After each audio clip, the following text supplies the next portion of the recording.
I pledge allegiance to the flag of the United States of America and to the republic for which it stands, one nation, under God, indivisible, with liberty and justice for all. Okay, on the agenda, the county attorney wants to come in at 8:45 to speak to us. Are there any other additions or corrections to the agenda? The agenda is amended.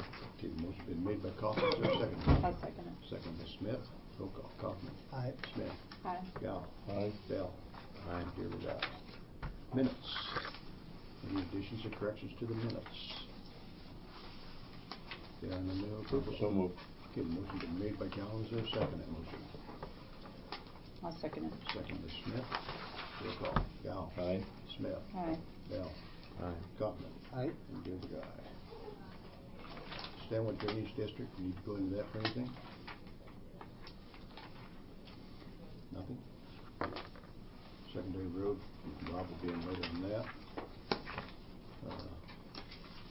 Outreach meeting by the supervisors. I haven't got a hold of, what's his name over there? Matt, I'm not going over there at West Branch yet, but we got time, so. Courthouse phone system, Carrie said she's coming in to speak about that. Courthouse plumbing issue, anything on that, John? No. Courthouse office space, nothing on that? Facility finance, local option sales and service tax and organizational study. We got time to set the sales tax time for that. Budget reviews every Friday or Thursday. Action on request by request for an additional deputy appointment. We'll wait till she comes in on the budget to talk to her about that.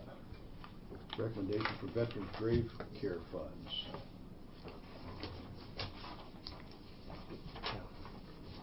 I think you all have the final list on your desk. There were six cemeteries that put in for it. I believe 1, 2, 3. I think 2 of them were part of the group that put in the past. You've got the in the parentheses there. You've got the amount requested, and then the amount suggested. Of course, the Board of Supervisors are the ones that have obviously the final say. These were just our proposals as the Pioneer Cemetery Commission was asked to do. I did want to clarify a couple of things. The Mason and Mason Wallach, they're not asking to for a specific veterans grave. I think they have them all fixed there. What they're wanting to do there is put up a general veterans memorial stone for all veterans buried in that particular cemetery. And they, I believe it was Sandy talked to them. Everybody, someone was talked to in each one of these projects, and they see this as a 2-3 year project.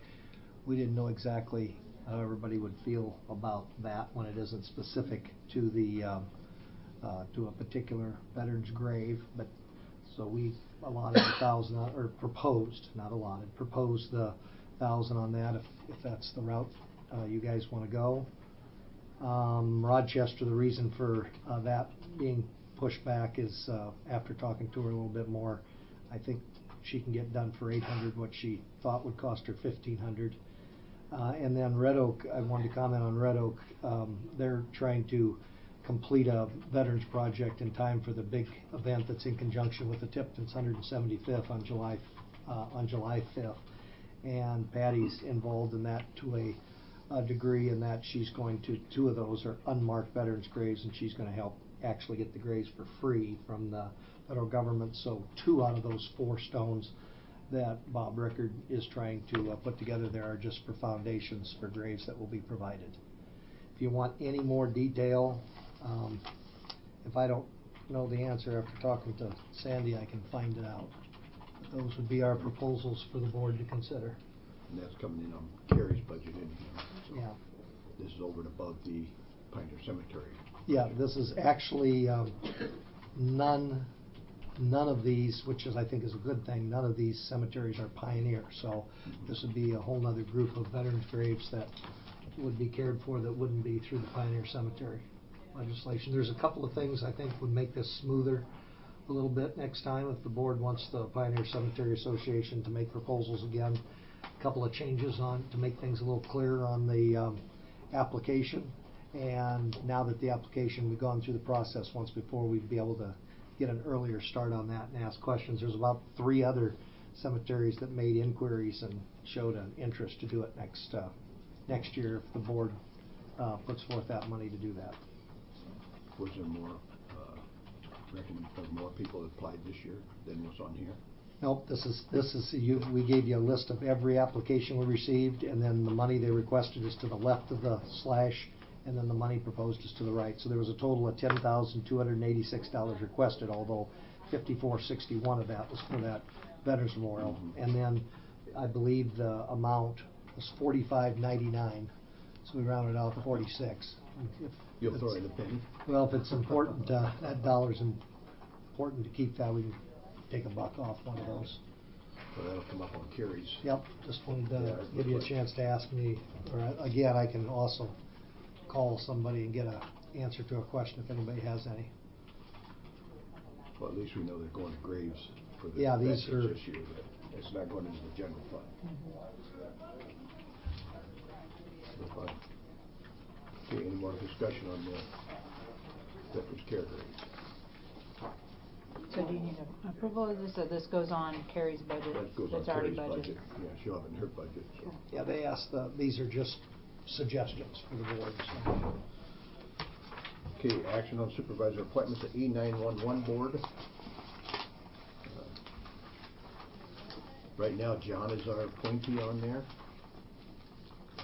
And Tim would like to see Warren on there, I think. Well, the E911 project manager at the state, Barb Boss, is actually retiring at the end of the line. And we're going to get a new manager, director, or whatever you want to call, project manager at the state level that goes over 911.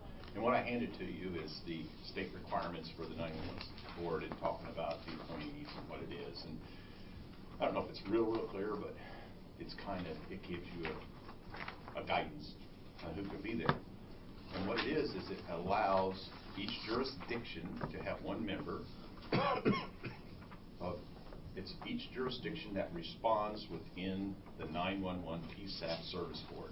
So like Lisbon, Oxford Junction, Wilton, West Liberty, Atalissa, all those in New Liberty, the 2 hazmat teams, even though they're not in Cedar County, they're a member of the board and they get a voting membership because they respond within it.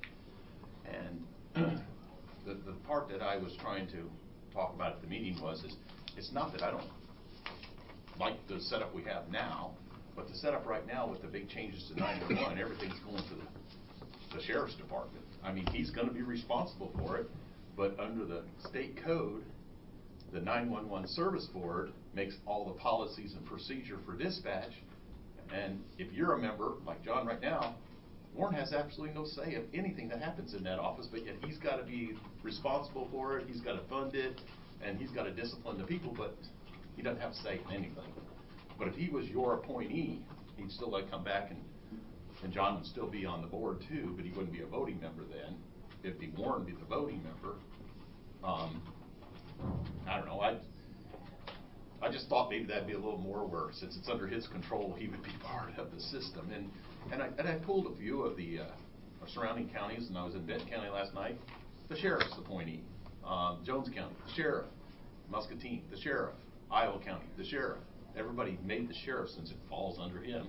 The ones that didn't are like Johnson, because they have an EMA commission and a 911 commission. So their commission is the appointee. They run a little bit different because there's multiple options in there. You can hear that they have the new. But most of the ones that are smaller counties, the board pretty well just makes the sheriff. I mean, it's up to you. It works both ways. I was just trying to refine it a little bit. John, that way I would have Warren the chair of the E911 service board, and John would be the chair of the EMA. Well, and I was concerned about getting the information back to the board of how it's operating, you know. I think John will still be there. long as they're on the same night, meeting night. They are. We do keep that. I think we start out with 911, EMA, and Crime Stoppers. We try to do those three quarterly on the same night. That way the people that come, because the 911 board does not have to be an elected person. The EMA, Sometimes when we do there's budgetary, one has to person be that's elected. on all three boards, so it's just as easy to do it all At one night. at once. Saves trips. You don't need to be making all those trips back and forth. It's more efficient. What's the board's wish? What's your thoughts on it, John? I don't think it matters either way. I don't think it matters to Warren really either way. I mean, Warren would probably rather not run the meeting. Well, I'd ask him if he was going to be here, he was doing something else. I wouldn't want to talk for Warren there. You say he's not campaigning for the job? Oh, I don't know. Well, he's at all the meetings anyhow, isn't he? Huh? He's at the meetings anyhow, isn't he? Yeah, but he's no voice. He just sit there. And he has stress, well, I don't get the voice in this meeting. In the past. He has said that. Just, it needs excuse for him sometimes. I just try to clarify, streamline the system, making it simple. And if we go that route, I can just say that then too. But it's an option. It's something I think we need to bring up. I hear the fight all the time between the other counties. We don't have the fight right now. Our board, we have great boards on both sides. They all work together great. I mean, if it stays the way it is, it's great, but I want to give away an option what everybody else is doing and why they're doing it. Make no mistake, the sheriff does have input. I mean, I've talked to him about different I know he issues. does. I mean, it's, yeah. They go, we go with a lot of his recommendations. His recommendations anyway, so. I agree with you 100%. We're making a lot of changes down there. We're trying to become a certified PSAT. There's going to be some big changes coming down the road. Well, now might be the time to change. Huh? Now might be the time to change, yeah? Have him as a That's why I brought it voting up. representative. What's the board's wish? And imagine if we were to try it and it didn't, something came up that we didn't like the lack of control, we could always switch back in another year. Can we make, if we make Warren the representative, the voting representative, can John be the alternate then, in case Warren isn't there that night? You know, we tried that a few years back. And the response we got that they told us came out of the state attorney general is, no, because if there is a tie on the board, the chair is the breaking vote, and you would have 2 votes. And I said, well, if Warren's not there, he's not voting, he's making the alternate. She wouldn't go with it. Now, the new person might go with that, but the old one wouldn't go with that. And I couldn't understand that, because that makes sense to me. So basically, it'd have to be one of his deputies to almost be the backup vote. I can rewrite that when the new person gets there and say, can the chair be the alternate? Because we've always done that. Why wouldn't you be able to let him do that? Yeah. And vote it? To me, that makes common sense. The vice chair be the alternate. Yeah, but it's just, it was goofy. I don't understand everything they do with state. I don't think anybody does. Okay, what's the board's wish? Well, I'll go ahead and make the motion that we make Warren our representative and try it, see how it goes. Okay, the motion been made by Smith. Is there a second to that motion? Second. Second by Kaufman. Any more discussion? Roll call. Smith. Aye. Kaufman. Aye. Gal. Aye. Bell. Aye. Give her guy, so inform Warren he's got that big paying job. And the pay raise with it, right? Yeah. Jeff.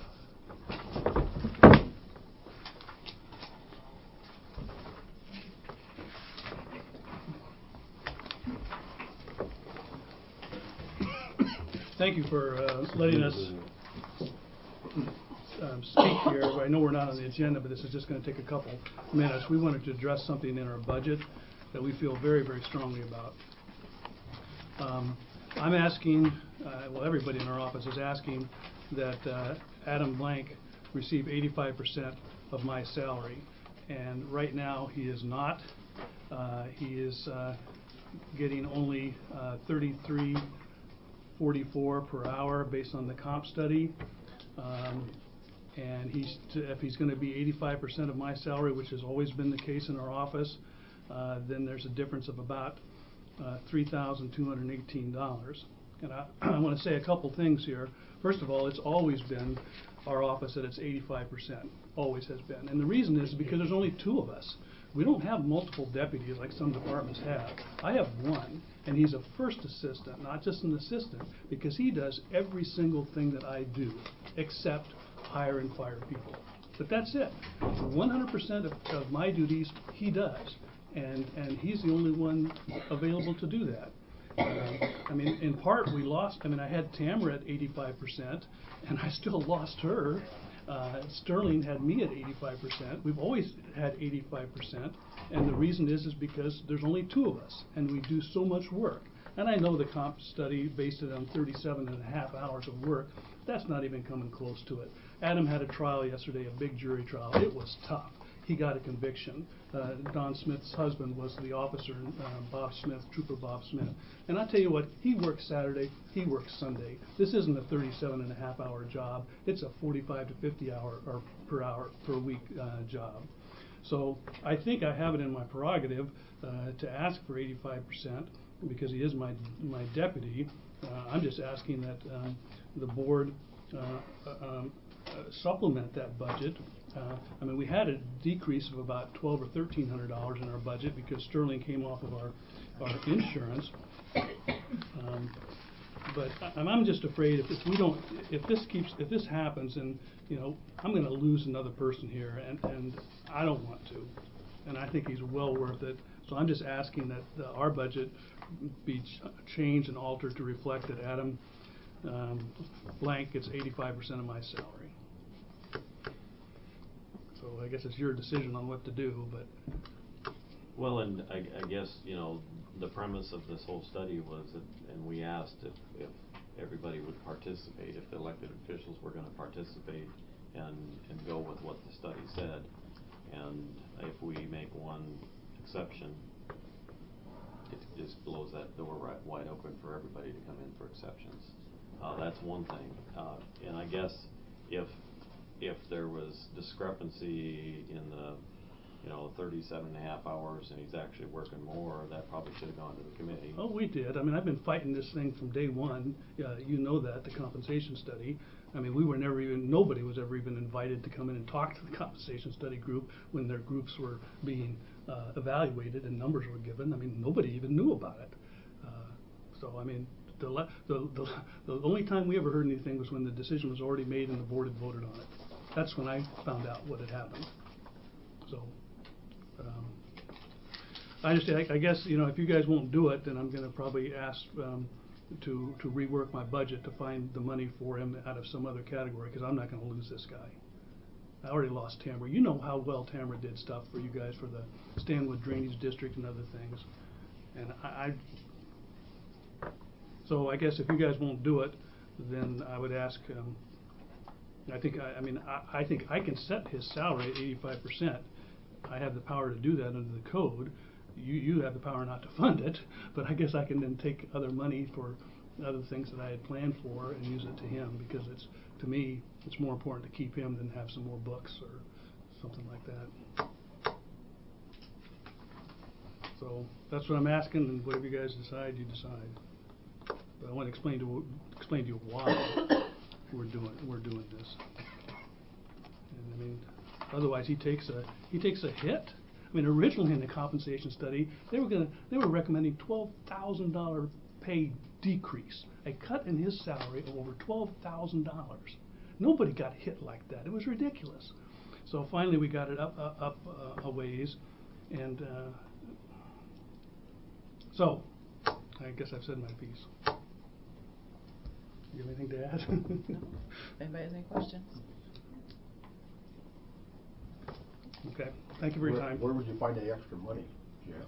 Well, we have budget in there for books. I think there's There's $1,000 budgeted for books. We have an intern. There's an internship, Yeah. which we really wanted to do. That's $8,000 we have for part-time help. in case we ever had an intern. And that's kind of like somebody too, for your intern or part-time help, if somebody gets sick or goes on maternity leave, like, you know, remember Tamara, she had to go on maternity leave for a couple months, and we had to bring in Sterling. I guess I'd be willing to take that, use some of that money to do it then. But I can't lose Adam. We only have one deputy. I know some departments have 3. And I think this is one unique deputy that does every single thing that I do, except hire and fire. How much more money are you talking about? Well, the difference is $3,218.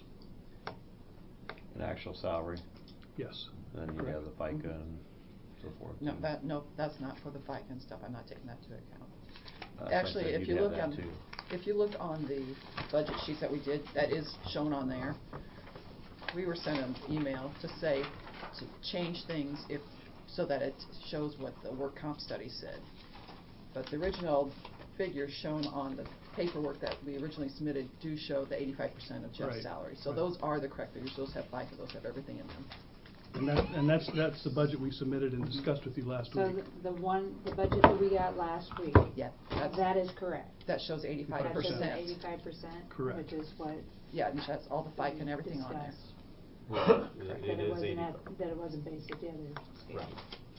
But then, like I said, the difference came when they asked us to change everything. It would decrease your work. budget by, yep, 3218 for plus- him, plus the plus FICA and FICA. IFRS, things like that.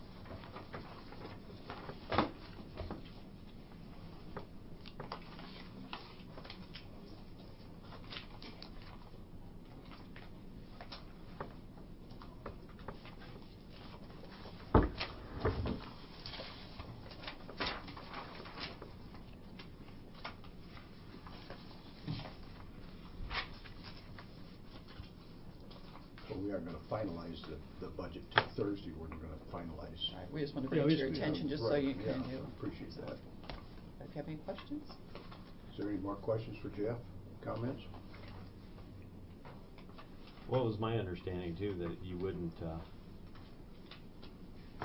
necessarily lose any money, you just wouldn't pick up anything until, it would be frozen until, is that correct? Right, and because they just wouldn't get the COLA or anything, they'd be frozen at that Until it actually, coal and So- everything caught up. He's not getting 85% of my. Of your salary. Yeah, he's being frozen less, and that's never happened in our office, never. I don't want to start that precedent. I mean, there are county attorneys that do this, but you know why they do that? Because they got 10 assistant county attorneys. And so the one that does nothing but traffic court, he maybe gets 70%, or she. Somebody does all juvenile court, they get 75. But their first assistant, when you go to all the other counties, the first assistant county attorney always gets 85% because they do 100% of everything the county attorney does. And that's my position. I only have one. He does 100% of everything. He is my first and only assistant county attorney, my only deputy. And so that's why our position is always it should be 85%. And I want to keep it 85%, even if I have to, readjust my budget and take it out of other things. That's how important it is to me. So you guys make the decisions. We just wanted to talk to you about it a little bit today. Okay, thank you. Thank you, Jeff. Thanks, Jeff.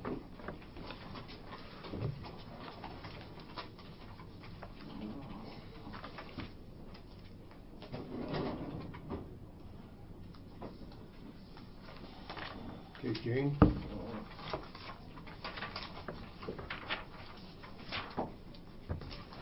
Good morning. Good morning.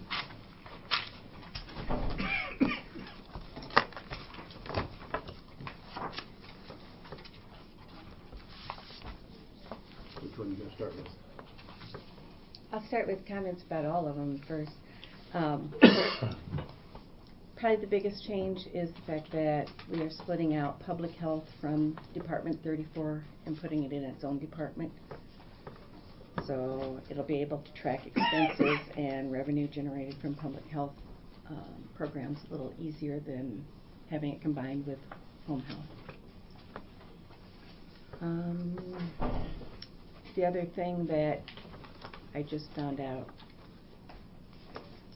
yesterday is we have, one of our cars is an '04 Impala that one of the home care aides drives, and it has like close to 186,000 on it, and it's in bad need of repair, up to the tune of 500 plus.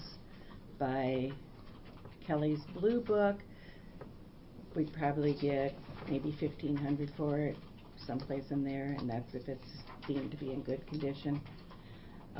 So I have an email out to members of the Board of Health to ask what they would recommend. The ones that have responded so far have said, you know, replace it. So that's not. What's wrong with it? Something's wrong with the brakes, and something, it depends, we've taken it 2 different places. We took it to Harmson? Okay. And he looked at it first and said that it was spark plugs and wires for the spark plugs and whatever.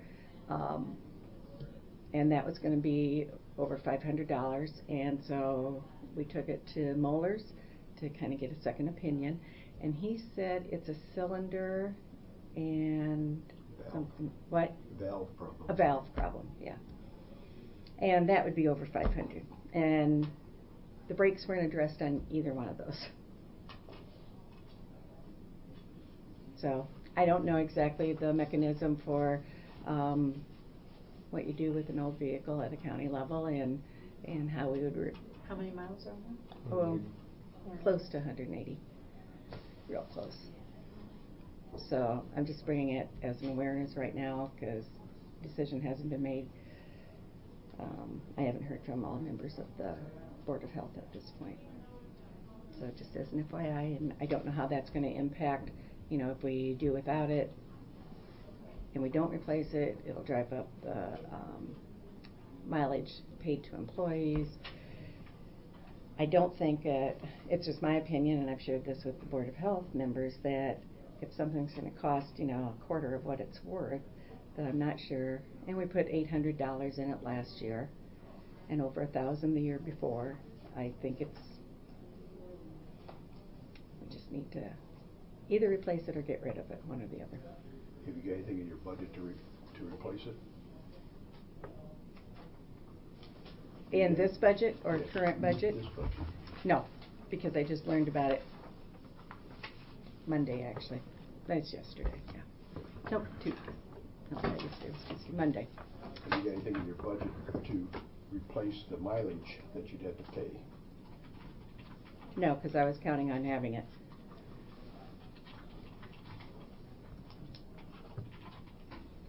And I don't know, and I'll check with Carrie about the whole process of, and everybody weighs in on it from the Board of Health. So that's just an FYI. And that goes under the homemaker's budget? Or Yes. Okay. Yeah.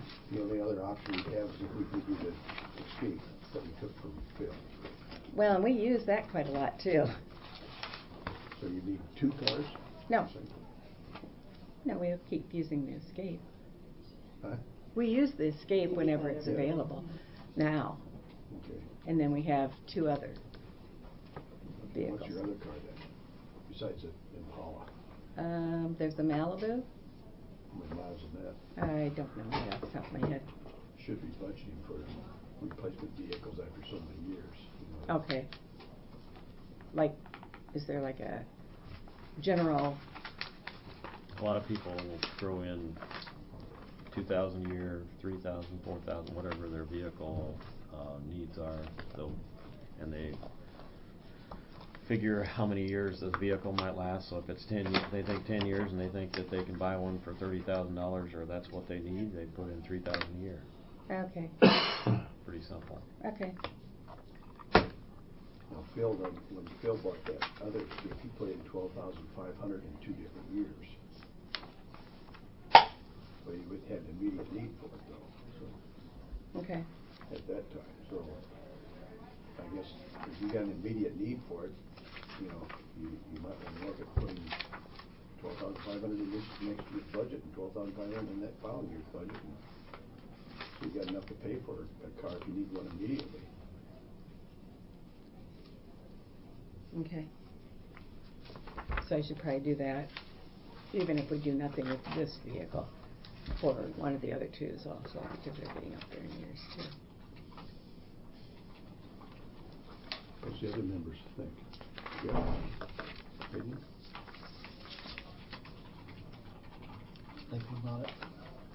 Brad? Probably not a bad idea. What you want to do on this 2004? You want to fix it? You want to replace it? Don't really have the money to replace it in the budget right now.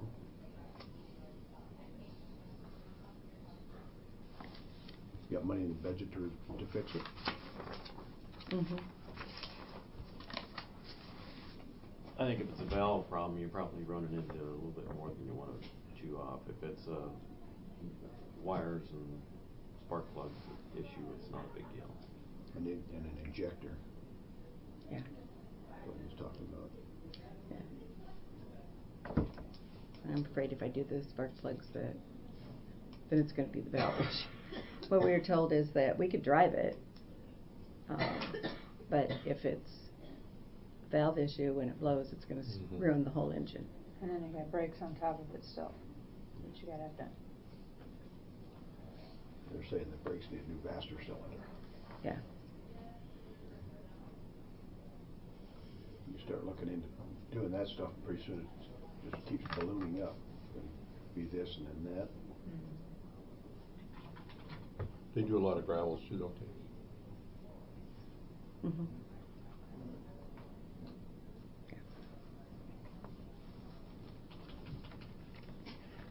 But if you replace it now, you're going to have a budget amendment.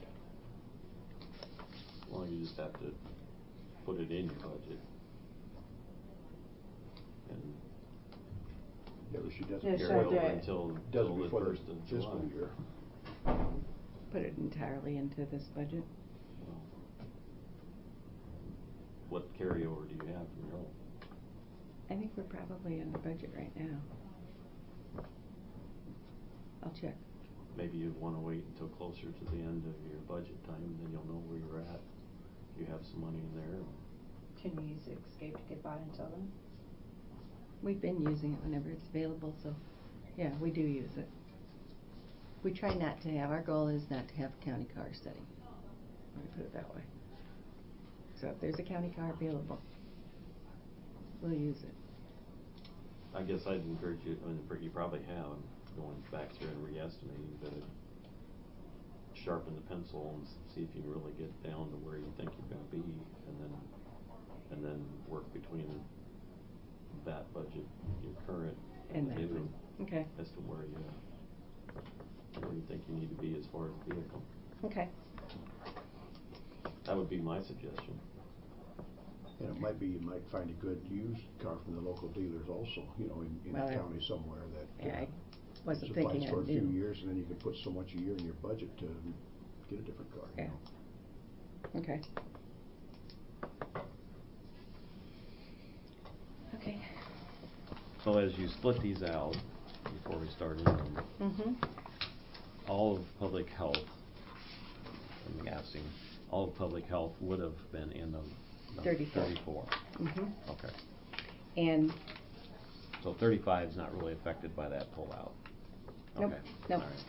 And I did a breakout, in case anyone's interested, taking what we are asking for 34 and 36 and put them together so that you can see that overall our expenses break even, and we have a 2% increase in revenue. I already did that. Well, did you want it in black and white? No, that's fine. Did anyone else want it? Does everybody want it? Yeah. One's expenses, one's revenue. Just wait in. Oh, you have to take both of them. Oh, One's okay. expenses, one's revenue. What do you need? And you need one for... No, I don't need it. Okay. Thank you. Like to be prepared.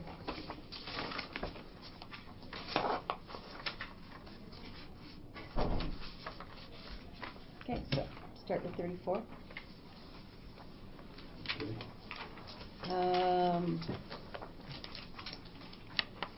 What I did for, and you'll notice that salaries are down. What I did, and this is based, our salaries were based off of the compensation study, and the results of it, with the addition of the position that you approved, was it last week, of the coder and fiscal for being in their full year. And then what I did is I'm splitting my salary a third in each 3 departments, so 34, 35, and 36. What kind of wage is that coder starting at? 14, 18. 14, 18. And then it also includes a position that November 16th, the day that DIA came, one of our aides quit, and we have not replaced her as of yet. So it includes that empty position when we get to 35. 14, 18 is 40-hour week. Yeah. That coder, you're going to schedule for 40 hours. Okay. Yep. So the previous year, your salary was split between homemakers and... No, my salary has always come out of 34. Okay. The so director's salary. That is a difference. Yeah. Okay. So that will make this budget go up. Well, and the aides are all bumped up. Mm-hmm. Well, at the first step of their pay grade. The other thing that you'll notice on 34 and 35 is dues and membership is an increase because of we'd like to join the it's the IHAC, which is the Iowa, I don't know what they stand for, Iowa Home Associates or whatever. And our NAC, our National Association, did go up this year. And so you'll notice that in the current budget, we're over budget for that.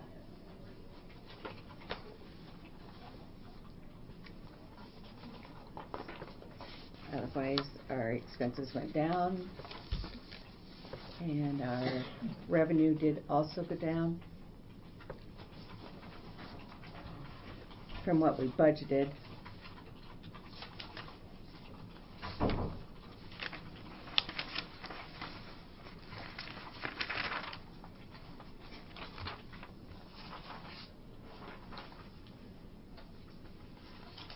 But we're actually, hopefully, we'll annualize out higher than what we budgeted last year for.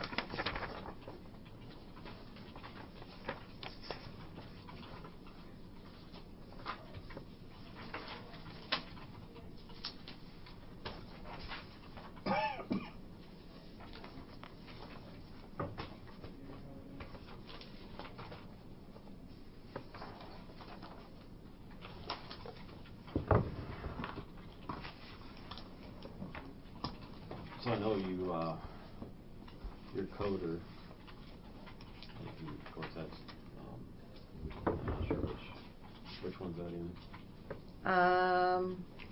Right now it's in 34. So your coder, you're anticipating... No, it's 34 and 35. Okay, go ahead, I'm You're sorry. anticipating recouping more. Is that reflected, I mean, how did you do that in the budget?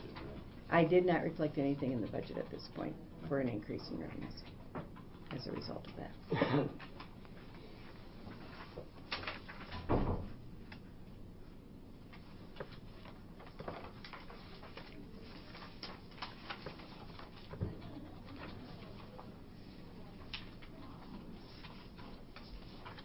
Which department would you put the car in the homemakers? 35. 35. How much are we going to put in?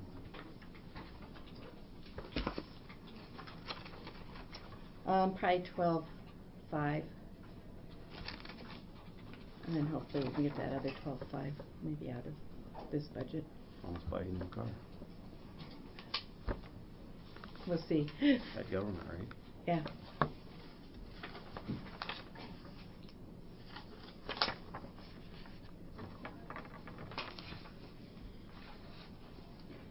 if they sell a car and get anything out of it, does that automatically go back into their fund then? Or it goes into the general?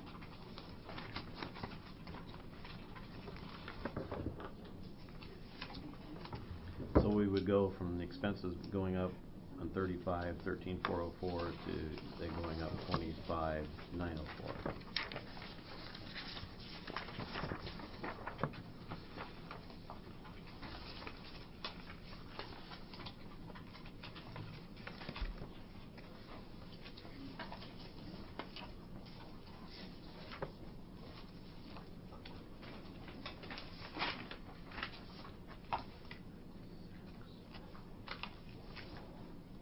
So what did you get for expenses for 34?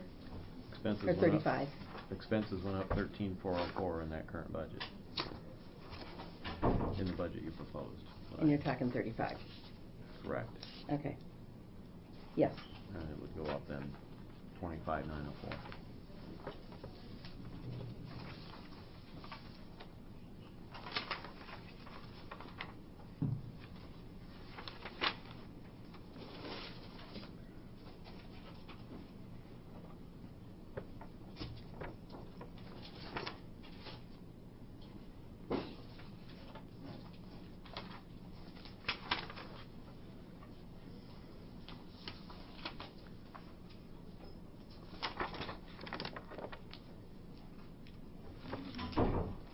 Let me just see if I follow you, John.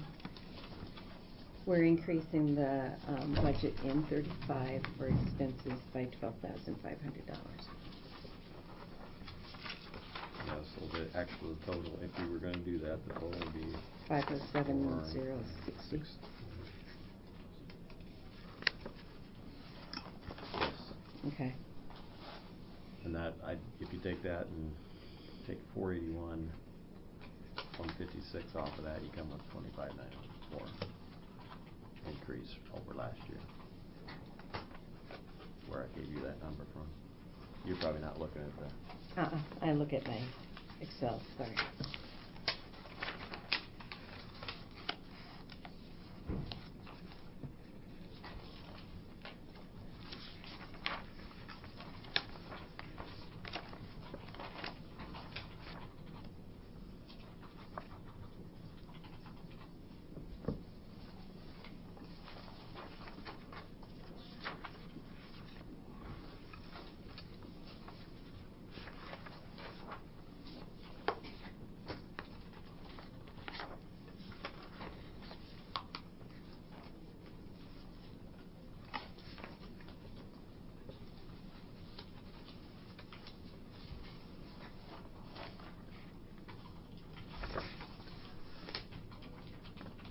Did you do a percentage on that? Yeah. Okay. I'm not into the percentages. No. Personally. Okay.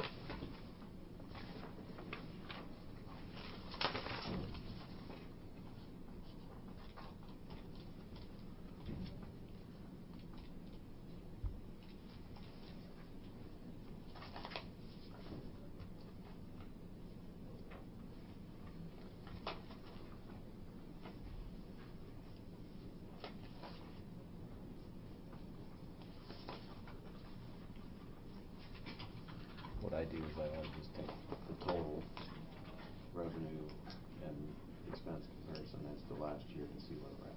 Okay. I mean, when we're all done with them, that's because ultimately that means where we're going to have to go with our budget. Yep.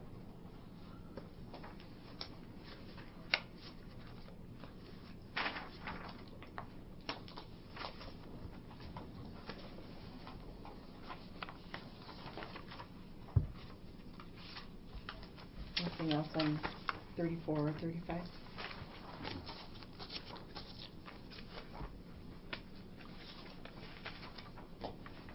What? Oh, I thought you had a question. Oh, okay. 36? 36? There's public health.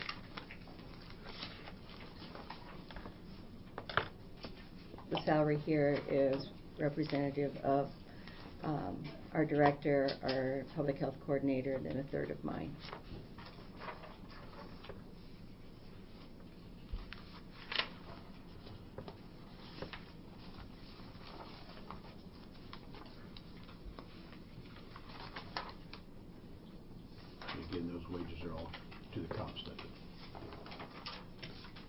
Yes, sir. So your reasoning for splitting this out, it will help you track these expenses better in the future, and will match up better with your new, like even your accounting and so forth. Mm-hmm. And like with the budgeting that the Director of Public Health does for each of the grants. You know, the split outs of the salaries that we get reimbursed from grant money. And the cost, the supplies, etc.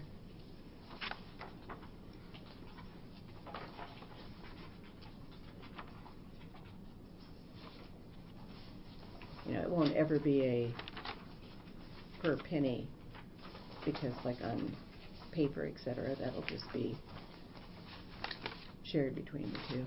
That doesn't mean that they use every piece of paper that they... So overall, all three departments, the revenue's up about 28, almost, well, a little over 28.5.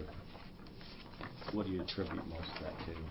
Just recouping more from, I mean, the insurance, or recouping more from the people that are getting the service? Both. I think that our fiscal manager now has more time to do a timely billing and also to do follow-up. I mean, she's on the phone a lot of time arguing with certain third-party reimbursers. So she does better follow-up, which I think the coder/assistant fiscal will also help with, or takes over some of the manager's responsibilities, so that it'll allow her to really follow up a little bit closer. You might find that you make up some of that coder salary just in reimbursements. Yeah, that's what we're hoping for. You know, the federal government's not increasing their reimbursements at all. We also significantly have increased our, at least this year, funding from VA. We're getting a lot more referrals. Of course, VA now is going more towards the government in that we have to complete OASIS and to be able to get a PERGS number, and that's what they're going to start reimbursing on. I'm hoping it's not as bad as the federal, well, Medicare, CMS. It was all federal money.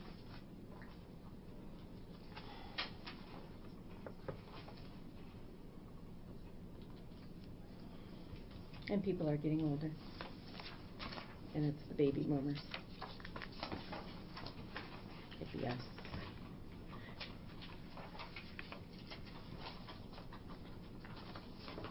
This sheet you handed out to us, Mm-hmm. that's supposed to add up the same as what on these sheets here?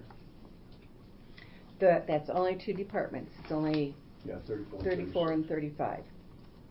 34 Or 34 and 36, yeah. But when I add it up, it don't come out the same. Why is that?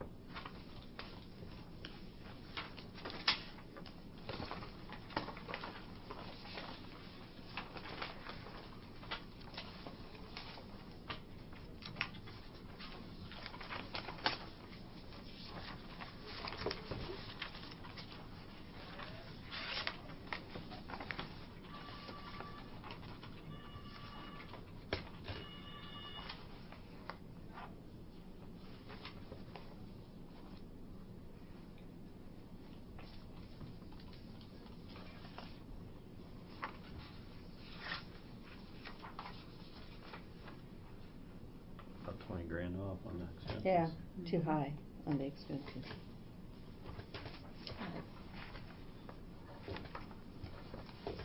I can go by that anyway. And that may be due to, I did some last minute literally figuring this morning, because when I submitted the budget upstairs to the auditor's office, Carrie did decrease the amount that I had budgeted for workers' comp.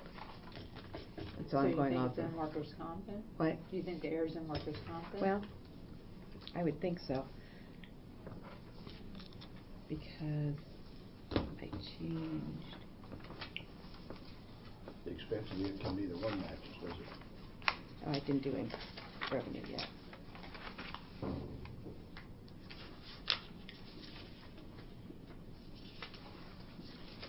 But we'll go by these sheets that. Yeah. we go by the. Yeah, you go by the others anyway. Plus it's less expenses, but more income. We like that. We like that. That's Actually, right. I got the same amount on the revenue. Okay. You did? Mm-hmm. I didn't get the same amount. I got $470,123 for Department 34. That's what it is. It's 460 on the sheet I got here. No, you're looking at the wrong budget. There's 2 sheets. Mm-hmm. It's 471.23.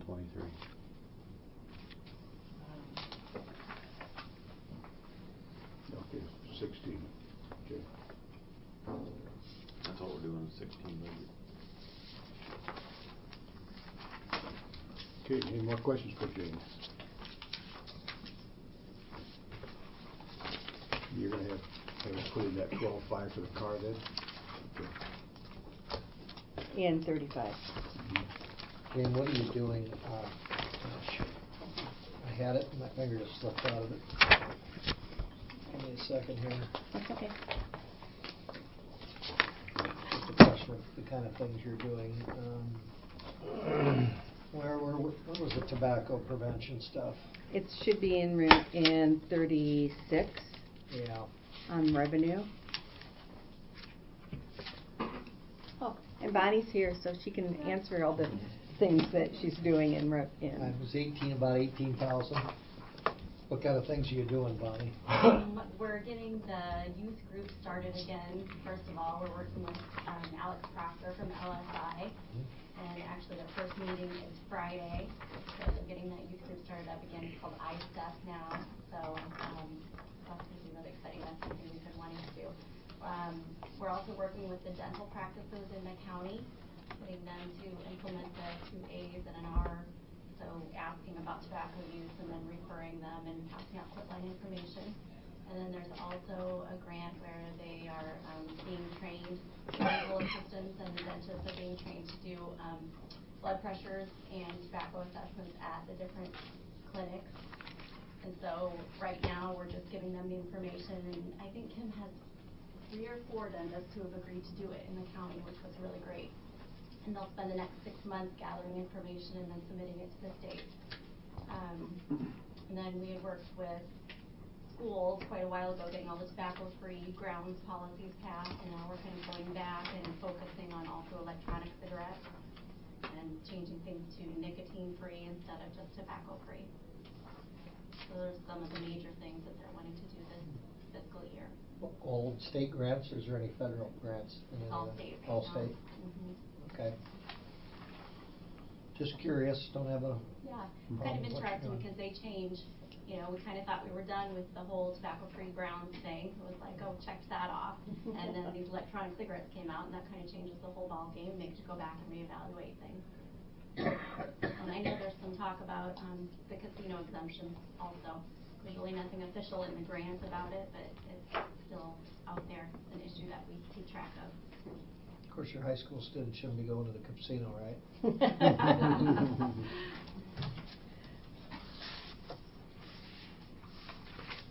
Okay, any other comments, questions for Jane? Do you have anything after Jane? Anything?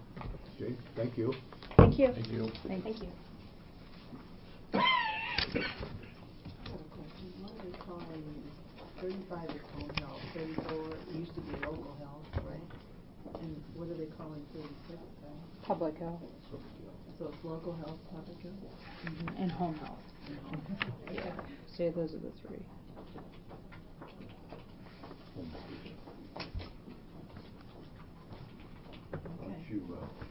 We'll take 5. I gotta get some more water and then call Phil, see if he wants to go look over his budget. Sure you did.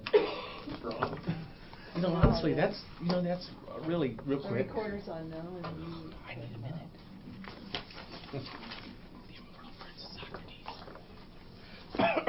you want me to start at the beginning or just give you the bottom line? I'm not asking for much. That's what they all say. No, I'm really not. That's what we all said. Have you seen that desk, Don? Honestly. All right, I guess we'll start at line 240, Department 88. $100 for equipment, insurance maintenance. Fuel is $1,600. Tires and tubes $500. Minor motor vehicles, parts and accessory $1,200. Line 260, stationery and forms $800. Minor equipment, hand tools on 290, $500. The grants to counties. We put that down as estimated at $30,000 because we never know exactly how much money we're going to get. It depends. We work really hard to get all that we can, but we have to spend in order to get it. And so I'd rather be. And that shows up on both sides. It does. Publications and legal notices on line 400 is $600. 402 $1,000. 412 $1,200. 413 $1,000. 414 $1,500. 422 $1,000. 444 $250. 463 $1,200. 480 $250. 488 $1,300. 636 $100, and that gives me a sanitation total of $44,100. And last year it was $40,100. All right. And it's higher because of an increase in grants to counties, and it'll be offset by insured increase in the revenues in the grants to counties. Animal bounties and animal care. Do you know what that is? Don, do you want to know what that is? I'm guessing they get to kill it and Nope. you give money? Nope, we don't. Actually, it is an extra fund that I work with the sheriff's office for the purpose of sometimes in animal incidents, we get a young animal that just gets itself in a bad position, a dog or something like that, a puppy, and it is confined, and the vet's office says we can find a home for this. And sometimes somebody does not absolutely have the bills or the means to pay for confinement on an animal, and we cover it. We do work for the public. There we go. All right, line 100, and my salaries are divided over two parts: rural services and general fund. $39,393, and that comes up with a salary of $45,608 for me, and with Sharon $33,177. All right, retirement payout. If Sharon leaves this year, she says she's going to, but I'm hoping her trip with Rodney indicates she wants to work for a couple more years. It's the recorder's on. Don't tell her that. In any case, $33,093. You know, and then $3,093. Land use, building controls, FICA at 7.65%. $3,014. IFRS, $35.18. The next two line items. Employee group insurance care, $8,440. That's figured with a two-person plan for her and a single plan for me, with $413 a year for Sharon and I for Delta Dental. All right, line 127. That's zoning board. That is what we pay mileage out of. We haven't had very many meetings recently that we're way down. So $1,000 is what we're anticipating. You can see we spent $633.09. So why'd you get down to 100 on that? Didn't 1,000 We got We get 0 We got on 100. ours. on 127. Yeah. I have one in 3 zeros. Supposed to be 1,000, Yeah. It got messed. Typed in wrong. so we're gonna add Okay. $900 to your. $900. You'd add It's only $900. got 100 there. Yeah, you'd add 900 to make it 1,000. What line, what object is it? 127. 127.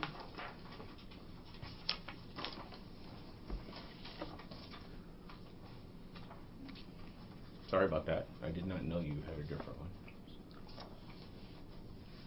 260, 250. Well, 250 is 1,600. 253 is 500. You need a second, John, to get calculations up. 254 is 1,200. 260 is 600. 261, that's like our monthly zoning bulletins and such, $300. Line 400 is 1,000. 402 is 1,000. 412, $1,200. 413, 700. 414, 1,400. 422, 250. 429, 1,500. 444, 200. 463, 1,200. 480, 100. And then of course 636, 300, and that gives me a total of 128, 140 on mine. 464 for workman's comp insurance, 1,600. Total of Wait. expenses now would be 128,966, right? No, Okay, the $900 128, 140.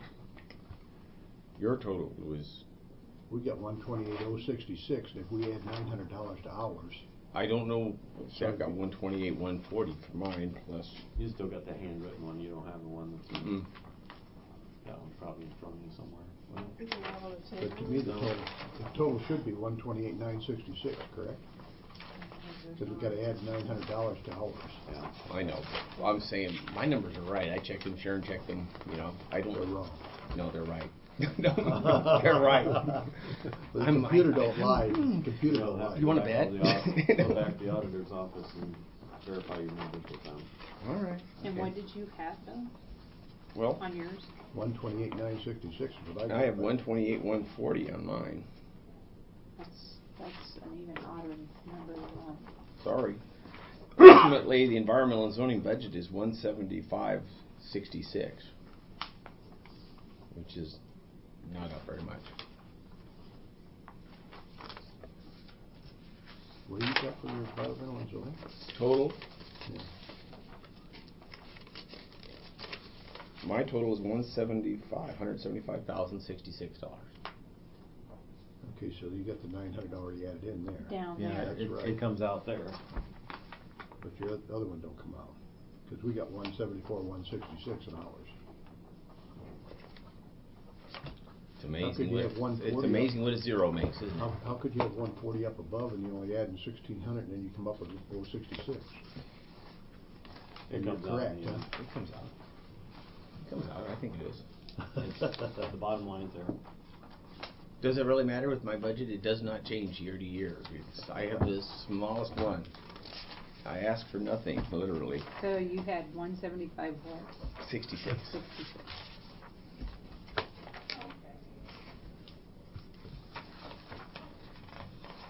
I'll stand behind Sharon on that 100%. The challenges we had, you guys kept throwing us different numbers all the time, so we were constantly redoing those. So could be I missed something. That there was a change after we did this with the Board of Health last week. All right, revenues. All right, for 24-26, that is the first one's Grant County's $30,000.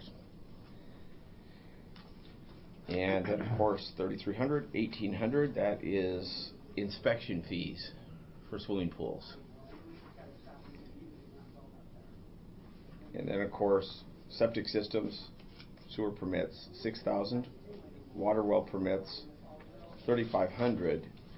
Board of Health increased the fee for permits for private water wells from $100 to $125 this last year because the state is wanting $25 of every permit we issued to be sent to them. When was that effective? I believe that was effective June of last year.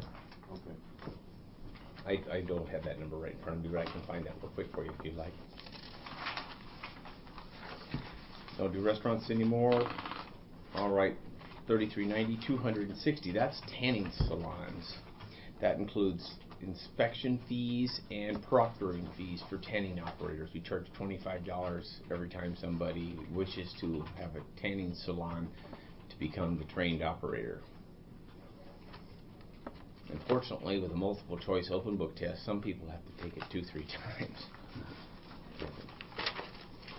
I don't know. All right, building permits, $5,000. Zoning and subdivision fees estimated at $1,000, and Board of Adjustment special use permits, variances, home occupations, home industries, and appeals, $500. And it gives me a revenue total of $48,060. Questions, concerns? Just to verify that the numbers you used on your wages were subject, the numbers that came from The last ones that were given out. study. And I guess I was started at tier 2 according to Carrie because, well, I might as well say it now. I was a little disappointed to discover that in the change going from salary to hours, I was going to take a pay cut effective July 1st. I was not getting a raise. I was going down in wage because of the change in number of hours, so I was a little pissed, to say the least. I'm sorry. I was going to say thank you very much. That's what I got after 25 years. That was when they figured it at 37 and a half hours, and when they Correct. figured at 40 hours, you did not take a pay cut. But That was just a mistake. And I guess it was more communication than anything else, Bill, because at one time you were 40 hours and you went down to 37 and a half, then you're back up to 40, but you gotta tell the payroll department over there how many hours you're working. I do tell them how many hours. I had to put it Somehow in they didn't writing. get it in there, something, but. I had to have approval from you, I had to put it in writing to you, I had to put it in writing to Carrie, and that is in my file, and that is in my personnel files in my office. But you were down to 37 and a half hours. I still am at 37 and a half. But they figured at 40. Well, but that changed back in May of last year, actually. May or June of last year, so I've been at 37 and a half since July. But they figure your payroll at 40. Okay. Any questions? Concerns? That's what they figured is our paid salary. Okay. Phil works more than 37 and a half hours. I seem to. Still no indication as far as your employee.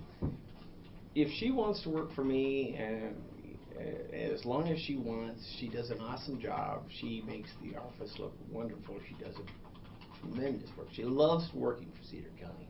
She loves her job. She loves the people she works for. She feels she makes a difference. And I'm not going to show her, I'm not going to even think about handing her her hat in order to say to leave. She's going to have a huge impact on Cedar County, her loss, her experience, her people skills. I cannot go far enough. She stood behind me before.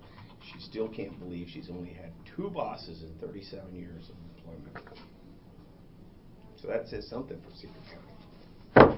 Phil, at one time you were talking about hiring a part-time person to do some filing down there for you. I don't need it anymore. Have you seen my desk? Yeah, I see your desk. Have you seen my desk? About a week ago. No, what'd you do? Throw it away? Well, I'm getting ready to leave, so I figured I better get all my work done before I do.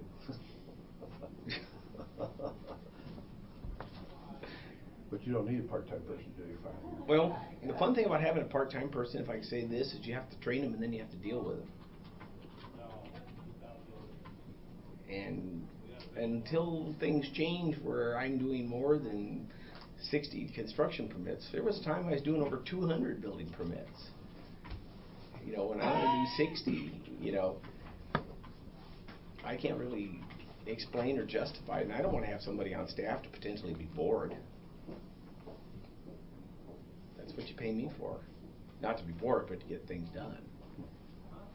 I can't justify spending the taxpayers' dollars for things. It's just like asking for new furniture. Why? I don't need any new furniture. I get free stuff from other departments that think they need new furniture. I've always been that way. I was in the antique business. Why do I need new stuff? I like old stuff. But it works just as well. That's good. I'm sorry, I do. I hate spending the taxpayers' dollars. Doesn't make him any money. I try to make money, but we're not in the money-making business here. We're in the public service business. And that's why I still don't charge for photocopies or anything, because I do think that we work for the public, and they deserve that. They don't always like it. Sometimes it's yelling and screaming all the way, but that's what they deserve. The best we can give them. All right, well, thank you. You're welcome. Okay, go in the auditor's office and get that $1,000 straightened out on the computer. would you please? $900 you mean? $900, make it 1,000 The instead of difference. 100. Are these Thank you. mine then?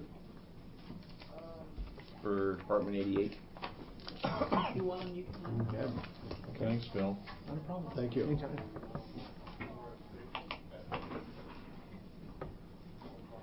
The mail's in. Yeah, check the mail, see if it's come in.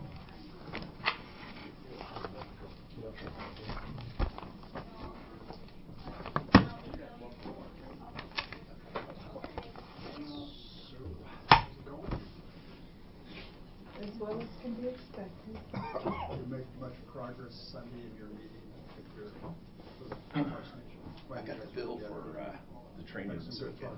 Yeah, we needed to get the totals in our heads. The normal class is $500 a class, like 4 classes. Yeah, Brad, pass me. Well, you'll have to ask Dawn first. Is that all right? I said they were for everyone, Brad. But Let him have one. I think it helps them. I really do. So possessive. we did cookies. We only got about, Just one. Oh, you've had enough. I hear people. I think he needs some chicken soup. I Pretty did. expensive class.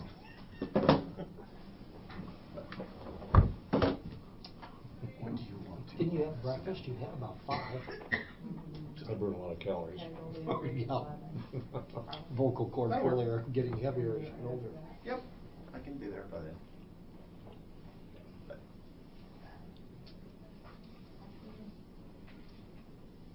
trying to get a confident profile.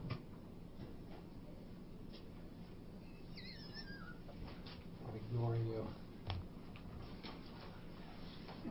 Means I'm living a good full life. What's the deal with the colonel? The difference between What?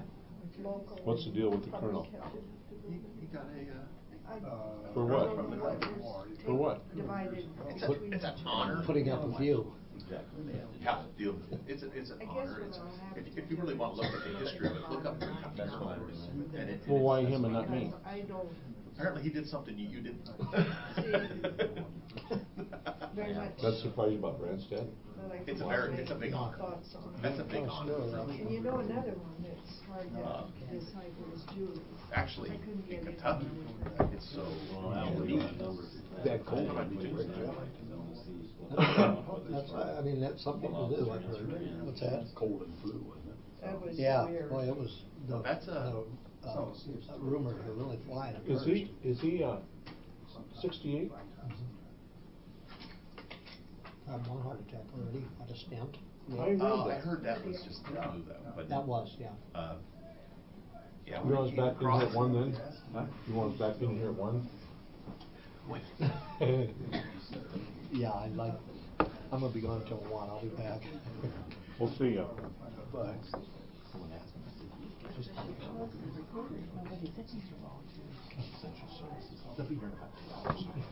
Yeah. Am I ever ready for budget?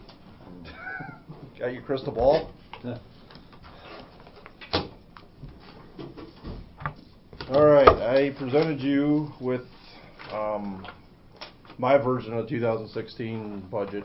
Of course, you have the one from the auditor, but as you know, but Don, you haven't been through this part. This is more more detailed. I kind of go through as we go. I think it depicts the department a little more clear. A little clearer, I guess is a better way to say that. So, getting right into it. Page 1, you can see we have actual years back 2011, budgeted 2015, year to date. This year I was able to get through December. Last doesn't always happen. Sometimes I have to go through November, depends on how it falls. My rig estimate, and then of course what I'm proposing for next year. You can see the top half of the page is our income, and I'll go into obviously more detail as we go here, but this is just your summary page. And the bottom part is the expenditure proposed and estimation of finishing the year out. Some of the highlights, just in general trend, from budget 15 to 16, there would be an increase in revenue. Primarily, a lot of that is going to be some FEMA reimbursement, slight road tax estimate increase, and slight property tax, rural basic increase. And of course, the bigger one there is we'll have a local bridge that's going to factor into that as well. On expenditures, again, we'll go into detail on each one of these, but depends on the area. Slight increase in administration, engineering, construction actually a lowering. Roadway maintenance will be an increase proposed, and general roadway actually will be a slight decrease, primarily due to anticipated fuel costs, which again, from what I've been told and trying to read the markets, it should be favorable in the future, but I had to pick a budget number and go with it. Page 1A gives you just a pie chart of the income. As you can see, 51% comes from our road use tax. The other 33% comes from your rural basic. 3% from the local option sales tax. That is, as you're aware, is the equivalent to what a general basic transfer would have been. That's in the language of the local option sales tax. Bridge funds, $320,000. Again, that's 210th Street Bridge. And then the rest, I lump all the rest, as you'll see, all into miscellaneous receipts. That'd be 8%. Page 1B just gives you a more detailed breakdown of each one of those categories, and this is the spreadsheet that I use to correlate with what the auditor has. So that's why you see the function codes one on the left. There is federal bridge. The 205th Street Bridge didn't start as early as I hoped, so that wasn't in there before. So there you'll see it, and ironically, it's also 320. That's 80% of $400,000. You can see the slight increase in the local option, road use tax, slight increase. Again, that doesn't factor any if a increase in the gas tax was actually passed.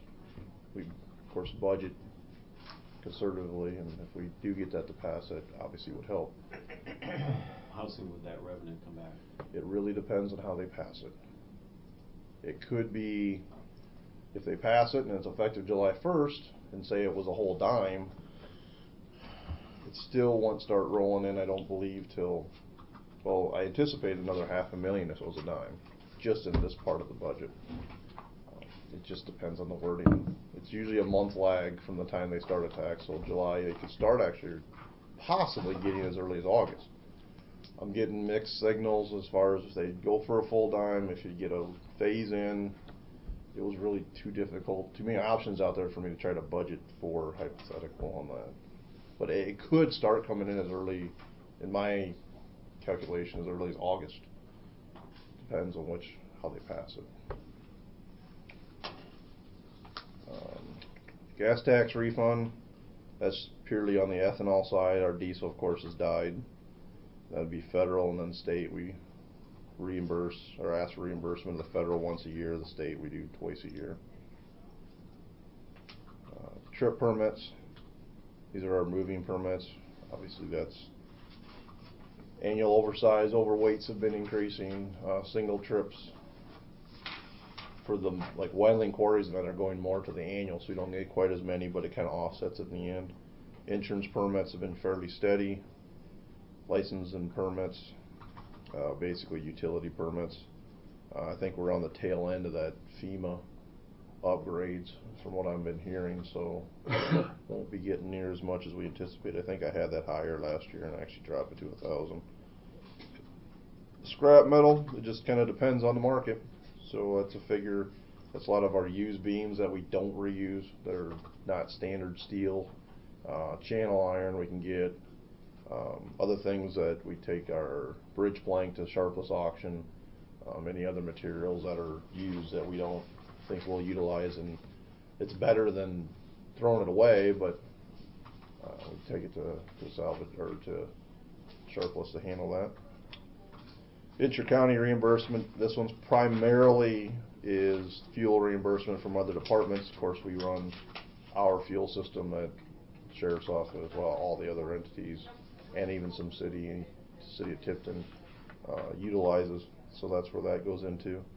And then like things that we work for other entities, we will help work with city of Tipton on some stuff, we work with city of Wilton on some stuff. 2080 agreements, like for road Yeah, maintenance and that kind any of thing? payments go into that. Okay. Mm-hmm. Snow removal, that's pretty much for courthouse. That's a separate line item. Fax and copies, just depends on how many surveyors and stuff we get in our office. We only budget $50 for that. Secondary road materials, new. These are typically, this is basically just our new culverts. The way it works is if you're going to put a new driveway in the county and you need a culvert for it, you can purchase the culvert from us. The only time that's okay is if it's going in our driveway. We do not sell anywhere beyond, because then the suppliers get into a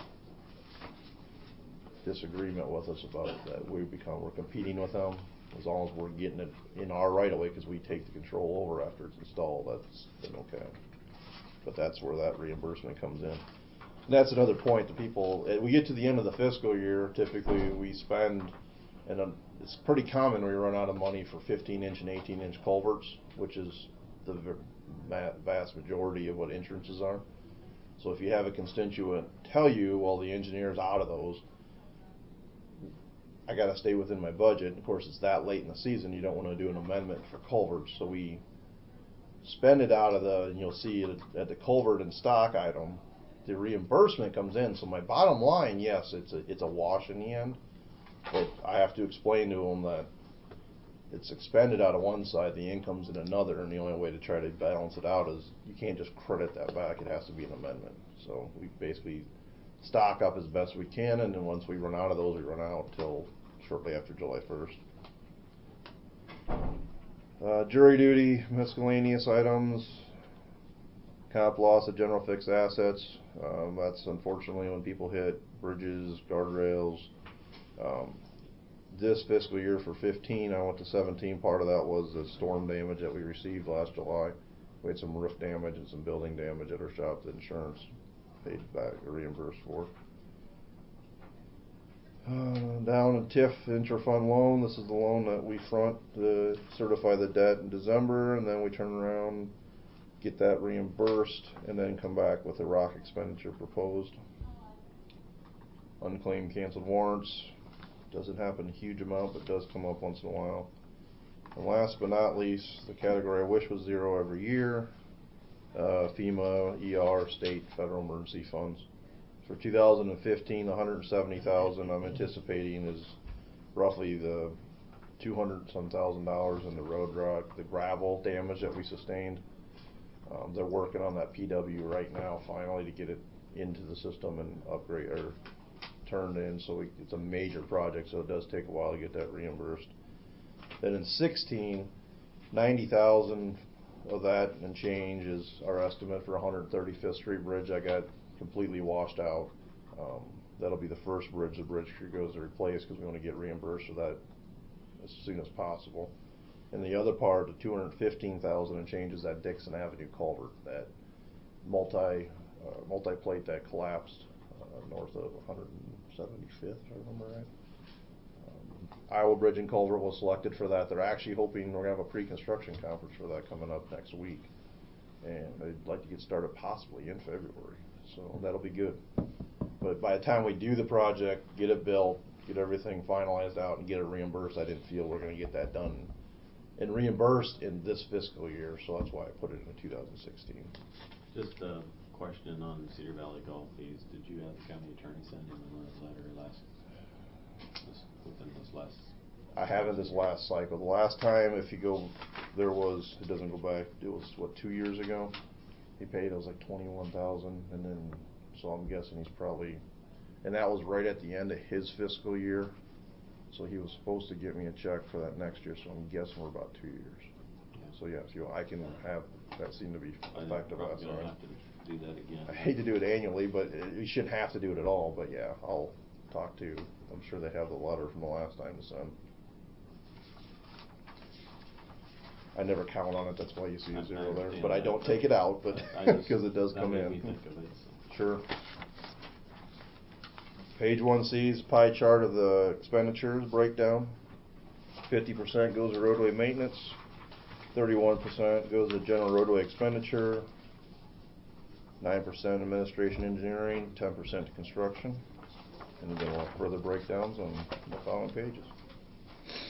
Page 2, and going just down the line there, administrative. I did obviously utilize the comp study for all the wages that it applies to, and then I had to do an estimate on the union side. So the increases you see there in 111, 211 reflects that. 122, this is cell phones, copiers, machine, that type of repetitive billing. That falls under that category. That's the bigger items in there. Machines and postage. We try to minimize that as much as possible. Supplies, we try to stay budget what we can, and then just obviously get what we need. Computer services, that's actually been coming down, which is good. It's been fairly stable. Mileage, general rule of thumb is we have vehicles in my department, so I typically don't reimburse anybody for mileage if they go somewhere. I expect them to utilize our vehicles. 141 is the wage meetings. Most of that is Paul, if we have to negotiate another single year. Of course, if we were to get a multi-year, that would help some savings there. And then there's also some dollars in there for if this grievance is filed, heaven forbid if they are, but we've been fortunate, we get along, pretty good working relationship. That hasn't been an issue, but again, you never know. The engineering side, the 200 series there, the 210s. Again, salaries follow the comp study. 213, I do note, again, I do have the money in there for that technician. So if funding were to increase and our construction load does increase, I'm going to need to fill that position. We've been able to make do to this point, and I hope to. I mean, obviously you want that going on because that means we're getting more and more things in our construction built. So that does include that third technician that we've always had. We've just been holding off until funding levels can get to a point where we can increase our construction.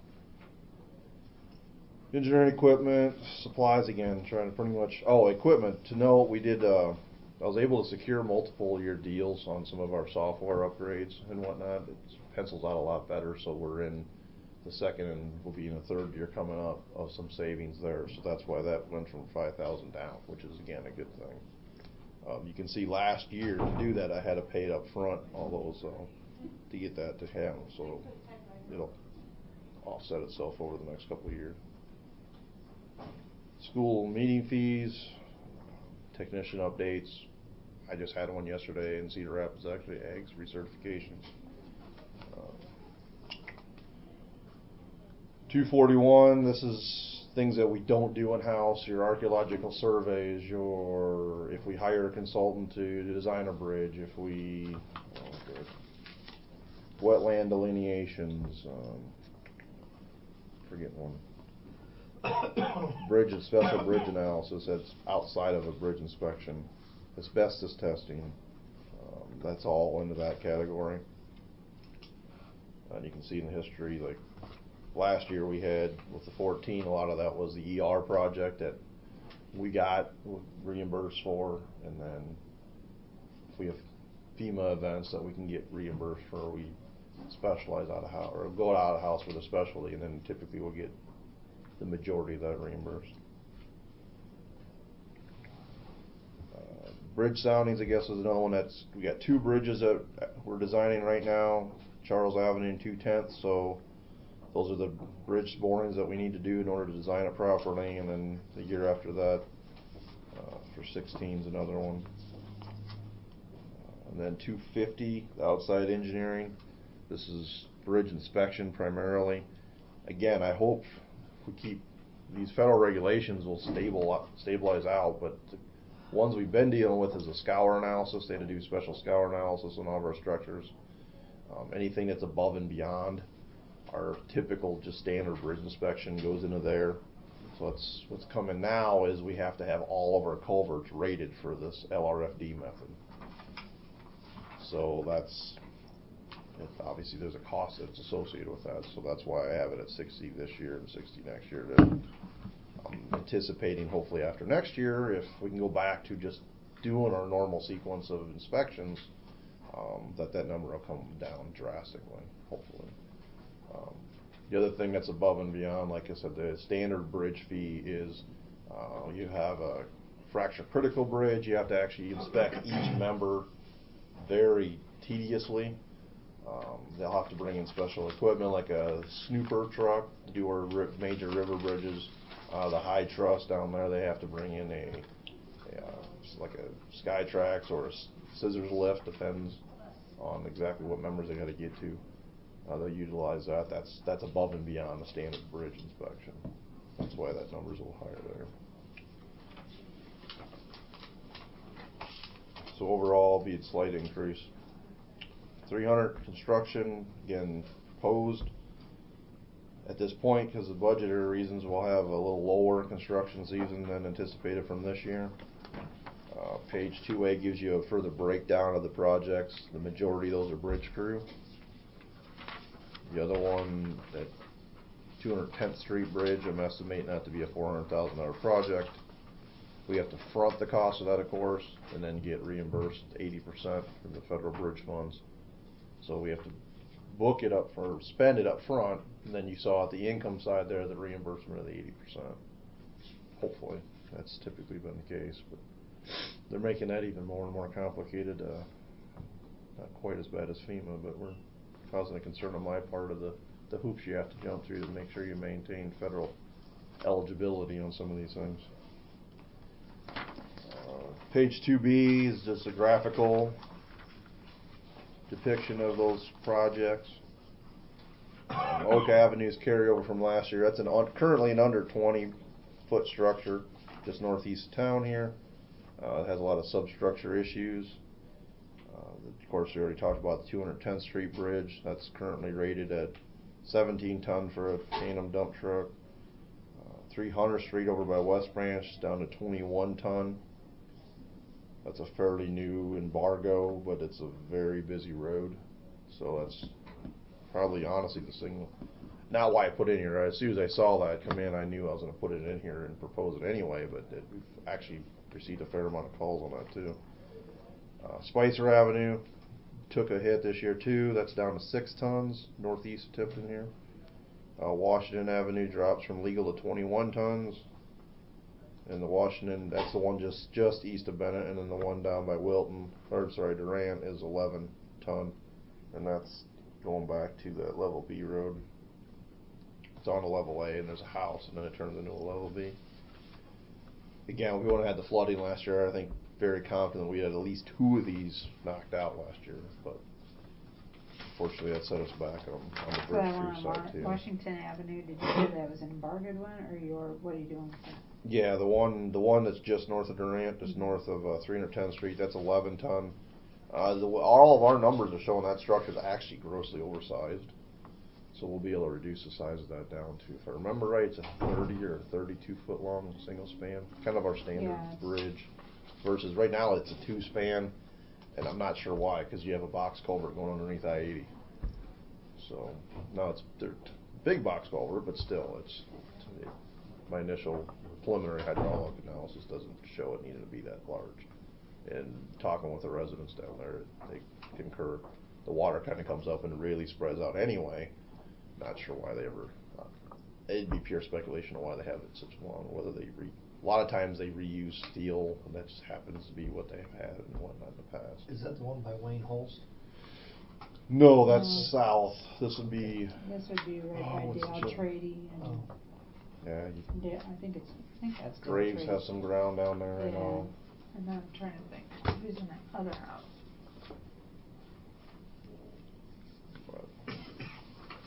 I looked at possibly closing that bridge, but we have one just north of there that's fairly new, so and then trying to upgrade the level beam going out the north. But again, we have that structure that's been rebuilt just north of there in, not since my time, but fairly close to that. So that's why we have Lance to pursue Kephardt's on this. that road, I think. I think those are Lance's houses. Page 3, 421. This is the item where we put our bridge crew materials when we buy it, because we buy in bulk typically, and we get a lot better rate doing that. Now, we only got one bridge done last year. That being said, what I'm going to utilize the difference in money, or proposing to utilize the money that we didn't use for buying some of those materials, is we have some deck patching we have to do on all of our major river bridges, plus the bridge north of Downey actually came in the last inspection that it needs some as well. So that's why I left that the same. I'm going to utilize the difference to do as much work as I can there. And then next year, we'll get to it, but as I propose, if we can do the rural services with the tractors and the brush chipper, I'd like to utilize that money into this category to try to finish up the rest of those bridge decks. Because again, those are very large investments. I've been pushing off, but we're getting to a point where if you can see them if you drive them, there's spots popping here and there all over. 431 pipe culverts, increasing that. Where flooding is really showing a lot of those that we're having to replace. Box culverts, same thing there, some repairs of those. Now this is doing a lot of, if we have to do some mud jacking, extensions. We've fabricated some corrugated metal attached extensions that we can get some of these wider. That's where that would get charged. 450 series, this is blading granular. Anticipate us to actually be down a little bit this year because the winter started so early. And then we had a fairly dry beginning of the summer, or of the fiscal year. And again, put it back to what the average has been, getting close to running for fiscal year 16. Maintain on earth, ditching and maintainer. Did other, not very much changes in the rest of those.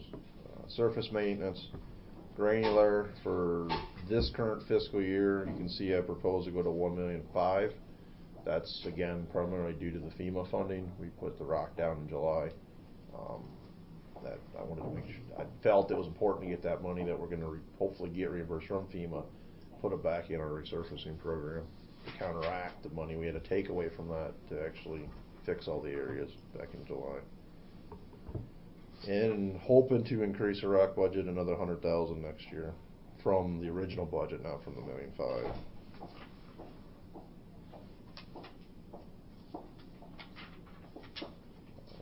466 is one to point out. Asphalt maintenance primarily. These I have more than I can list, but again, you have to draw the line somewhere. So basically, what I've gone for both that and the concrete this year, rather than taking a number that I could do as much as we can with, and then try to catch them the next year is what we're doing. So that's why you see 100,000 and 100,000. I keep a list in my office. I know with the spring coming up, X40 by the valley area, coming down the hill, the Valley Bridge, and X40 south of Mechanicsville, the concrete portion or something. I know we're going to have to focus on concrete patching this spring. And then of course we just do the worst to get those corrected, but I'm hoping the next year to start picking up some more of those. Same thing with the asphalt. We have a lot of crack sealing. We have some asphalt patching that we need to get done. Falls under that.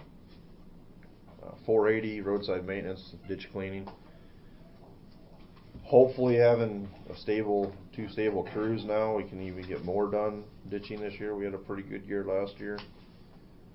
Shoulders, you'll see a pretty large increase there. This is cyclic. We hit it really hard for 3 or 4 years there, got them up to snuff, so then we were just basically doing edge running and whatnot. Now we're getting to the point where we're going to have to really stick some money back into them again. That's why I propose we could go higher, but again, I have a bottom line to stay within, so propose to go to 75,000, 75,000. Erosion control, again, getting to be more and more prevalent, getting more and more areas fixed. Of course, the flooding hasn't done us any favors, so we have more and more areas to fix. Insurances, actually that's from our standpoint from maintaining those has actually come down a little bit based on how things are being charged out. 45, obviously this is the drainage district where we have both the estimate for our cost of the crossings plus the assessment for the district I put into there, hence why it goes to 84,000. 74,000 of that is the drainage district. 489, this is where your snow trap removal and bank clearing areas where that gets charged. 490 road clearing, depends on the weather. I mean, I'm estimating we'll maintain, but quite frankly we're getting quite a bit done till this last couple snows. Spraying, I maintain the same levels. Mowing, I did increase slightly because with the new tractor online, and it has been drier, it seems like, so we should be hopefully mowing more. Snow and ice control, you can see there, trying to fall in line. I think we've been budgeting low, or I've been budgeting low. It seems we're getting a pattern, especially you can see, look at 14. That was an example of what happens when you have a lot of them on the weekends, and unfortunately I see a pattern developing again now this year. We had last weekend, and now they're talking again this next weekend, and from what I've been hearing, February doesn't sound like it's going to be a very fun month. So I did increase those to try to come more in line with what I believe the expenditures could be. Obviously if we don't push snow, then that money is freed up to be utilized elsewhere, which is a good thing. The guys will be either brush cutting, or we can utilize it possibly in road, gravel, pipes, anything in the road maintenance that fall into.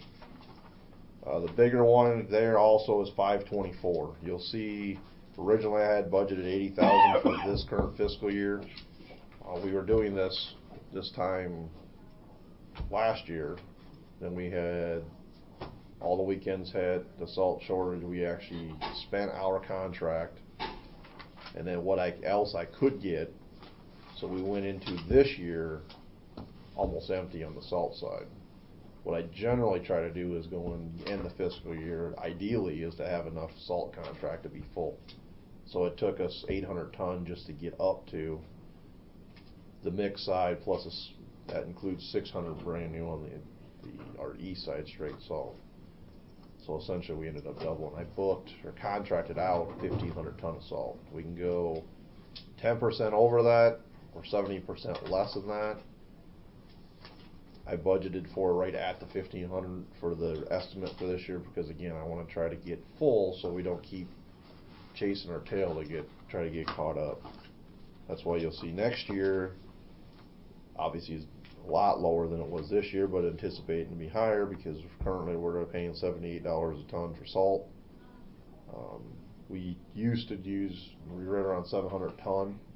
Again, the weather patterns and the iciness, it seems I'm gonna go to 1,000 because I don't want to get caught short like I did last year. And ideally, it used to be 20% plus or minus, and they went to plus 10%, minus 30%. So that could come down. We have a mild winter. I just would be obligated to 70% of that contract. That would help. The downfall is they only let you go 10% over if you have a really bad one. So that's primarily the increases there on the snow removal side. Traffic control, slight increase on signs. Signals, you'll see for this year, the Charles Avenue invoice came through. That has the crossing arms on it. They did pay for the Franklin Avenue one. We didn't have to pay any out of pocket. And then also on that Charles Avenue, if you remember, that estimate, the actual cost when it came was much higher proposed than what the original estimate was, but then I told them there was no way we could afford that. And then they came, rather than your standard, is it 90-10, they came down to, I think we only paid 2.5%, basically keeping what the estimate was originally, but just back figuring it, so we just pay our smaller percentage of that. Pavement markings, utilizing the contract that we have that 3-year deal from last year, the option, and I anticipate with talking with them that they'll honor that this year. So we can actually do this is a yellow year, what we do is try to do yellow every year, and then white every other. So this will be a yellow only year, and I anticipate based on her mileage that we have, or stationing that we have her, she's coming right around 30, just under 30,000. And anticipate them following it again next year, so we can be in at that 90,000 range for all of them. Guardrail, seem to be having a run on those getting hit lately. Page 4, new equipment, and I'll end up jumping on you a little bit here.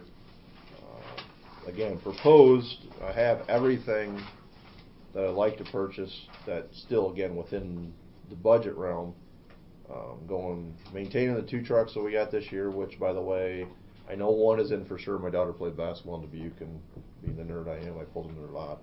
So I did see one of them there. I don't know if the other one was in the shed or what, but they had one. Showed my wife. Yeah, she was real thrilled. And then next year, I propose to go to 476. But with that being said, if you turn the page, it gives you a breakdown of that. Our Komatsu is going to be out of warranty.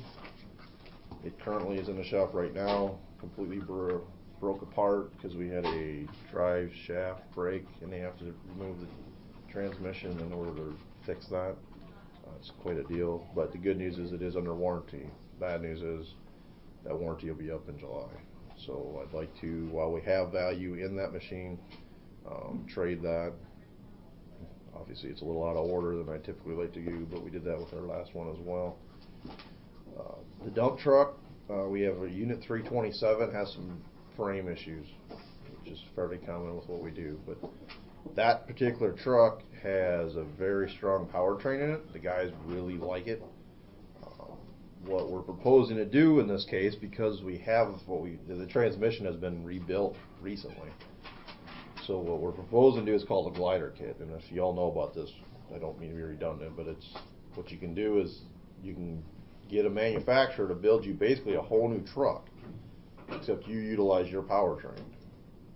The key to it is obviously they have to know exactly what your powertrain is, so when you put it in, everything plugs in and away you go. I'd probably asked this question before, but going back to the motor grader, just how they revamp them. Have you ever considered that, like the G's or, the refurbishing? Yeah, there you go. Absolutely, I'm thinking about it. We'll weigh that in this coming year. I budgeted for a new purchase. That's what I anticipate what a brand new one would cost, all-wheel drive, because I want to see what's out there. But this obviously is a Komatsu, so we're not looking at that this time.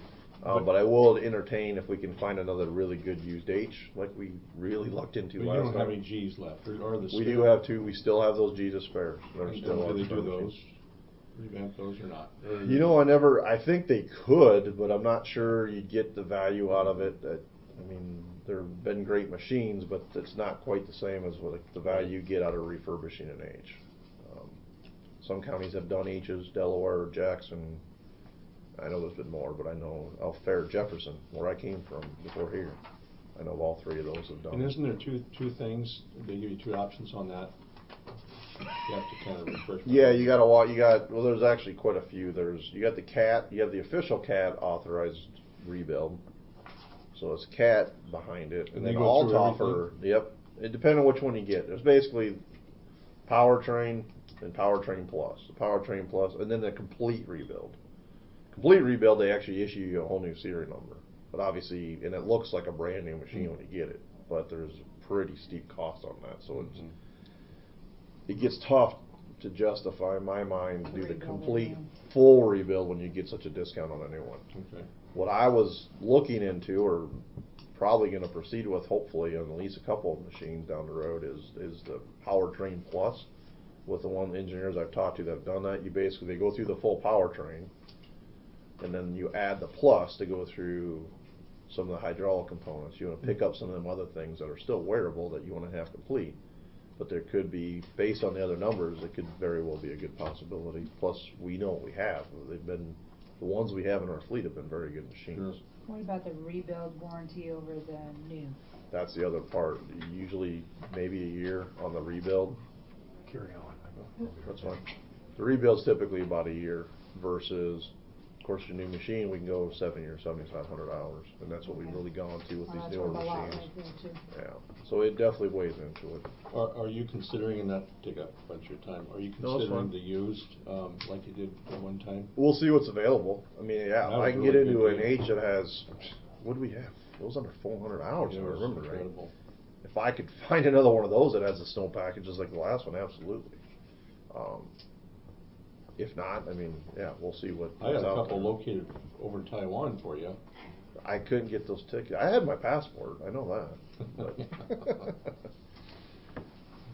But yeah, I mean, I budget for new, but obviously, you know me, I'm very diligent and feel looking and see what all of our options are. The dump truck, yeah, the glider kit. We don't have many opportunities on the trucks that we're dealing with now, but that again, that powertrain with that transmission being rebuilt, looking at a fairly substantial savings there, and that'd be a good truck to try. The downfall is we can't get the automatic out of it because you're reusing your standard transmission, and we can't upgrade the hydraulics. Well, we can, but it's not going to be quite the same. We can do the new plow and the new wings like we're going to now, but they won't. That particular truck is obviously still be a manual because that's part of the deal is you have to put that powertrain back in.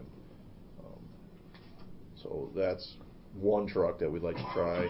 We may have a few down the road if it works well. It'll be an option. We've had really good luck with the powertrains on our Freightliners. They're obviously down the road a little bit yet. So we have the Volvo. The powertrain was not there. We have that. You'll see the Ford 324. It's not there for that one either. But we're trying to find options. We can save the county money and still have a piece of equipment that's going to work really well. And we feel with that 327 that'd be an option. Again, it's a 99. It's disappointing that I couldn't get we shoot for 20 years out of those trucks. The last couple we haven't quite got. And the frames, I mean, that's the largest part of it. Now we have switched to these two new trucks to that single frame, and I'm hoping that's going to help that a lot. And Brad believes it will as well. So we'll see how that pans out too. But going to the single frame, getting rid of that joint that's in between those two channels should help the issues we've been having. The used mower tractor, as we talked about, this would be not saying it has to be that, but we've been really happy with our 7200 series John Deere that we have our boom mower on currently. That's the one I'd like to put that side deck that we have from the 6715 that we traded. We did obviously keep the mower, and I'd like to have that put on that tractor. Spreader for unit 214. We have that's our newer, I call it tonner, that's because everybody calls it, but obviously it's an F550, it's a lot bigger than that. We're utilizing our old spreader on it now, and I wanted to do this last year, but I only got that truck new, but I just couldn't swing it. I'd like to get a larger spreader for that, so we're reducing the number of trips back to Tipton. We can cover more ground. That truck's utilized all the way up from Lisbon to Downey to Sunbury, Escher's Curve up north of town. That's kind of our multi-purpose, get into them tight area type trucks, the little subdivisions that we inherited. We try to get our big trucks into those areas we can, but obviously some of those aren't ideal. Dead ends, especially on like 122nd up north. Trailer and a skid loader is kind of a package deal there. Talked with Dauber. Potentially, I don't know if his board made a final decision, but they would be willing to contribute a portion of the cost of a new skid loader, so we could utilize that amongst both departments. Of course, with a skid loader, we'd have a trailer that we need to pull it around in. Last on there is the brush chipper. Ours is very old and has more than exceeded. And again, that's another piece that we utilize with conservation as well at times. What my proposal is, or request, and again, you know you have to put your numbers together, but I would request that the used mower tractor and that brush stripper to come directly out of the rural services fund versus the secondary road fund, so I could reduce that line item by $70,000. Like I said, I'd like to put some of that. I really need to put some of that money into the bridge, larger river bridges that we have. But it's in here. I guess let me know as you proceed through the other budget reviews and what you'd like to proceed with that. You're going to trade yourself outright for 528, or you don't know yet? Which one? I'm sorry. On the skid loader, the trade. Oh, that crawler, dozer crawler. I'm probably gonna look at trading and see what they'll give me for it. Put the option in there. If they don't give us very much, I can go like we do the sealed bid kind of thing. I usually like to try to see if they'll give us, because sometimes I estimate it really well what a trade value is. Sometimes they surprise me, and then I still like to have a clause where I can reject the trade price and actually we'll just do it in house and see what we get. In the past, I had on there that case backhoe, the rubber tired, but I think I talked to you about this before. It's after looking at it and looking and hearing from what people talk about, that's the one attachment you can get for doing tile work on the front of a Bobcat or a skid loader. It just isn't near as efficient. I've been hearing a lot of complaints on that. It's not like a mini hoe. It's cumbersome and doesn't function as well. So what little I think I'd get out of that one, I think we're just going to keep it. We have such little hours on it that even though it's somewhat loose, it's still functional for what we use it for. 4B, C, D, that's just our equipment inventory. Just to give you a snapshot of where we're at, broke down by classes. You got your cars and pickups, average age, miles and hours. Of course, in the pickups it's miles. Our large trucks, same thing. The 326 and 322, I still have them on there because obviously we're still utilizing them today, but those are technically traded. Actually, I think Conservation, it sounds like, is going to purchase directly from us 322 for the same price that we had to trade in. And then, unfortunately, I didn't know this, but apparently the city planners also was working towards that same purchase. So after I told Dauber that, because he asked about it, and I said, yeah, I said, if you'll do it, we can do that. Salesman said that'd be fine. Then I found out City Clearance also was hoping to do the same thing. I told Conservation they could have first shot at it. So, what else was in there? You've got a lot of age on this equipment. That says something about your maintenance program down there. That's always been incredible. That's why everything's lasted so much longer, I think. Oh, absolutely. Except for that brush chipper. Well, that thing's still. That was bought. I think that's on here, isn't it? 84. I just saw that. Yeah, 84. Yeah. Bought in 84. That's pretty amazing for the use that sees goes through the things that go through that brush chipper. Again, ideally, I'd like to keep these trucks under, for the large trucks, under 20 years. With the exception of the shop truck, the spray truck, I mean, those are specialized pieces of equipment that functioning just fine. I talked to him. We just put some money in that spray truck and the system that's on it, and the shop truck, we put a brand new radiator in it, but overall for what they're utilized for, they've been working really well. The other trucks you can see there, we're getting up there on some, but we've been very aggressive, and I feel, in trying to get them replaced, but as much as the budget will allow. Motor graders, yeah, we've already talked about that, but it's the 2Gs are our spares, 420 and 421.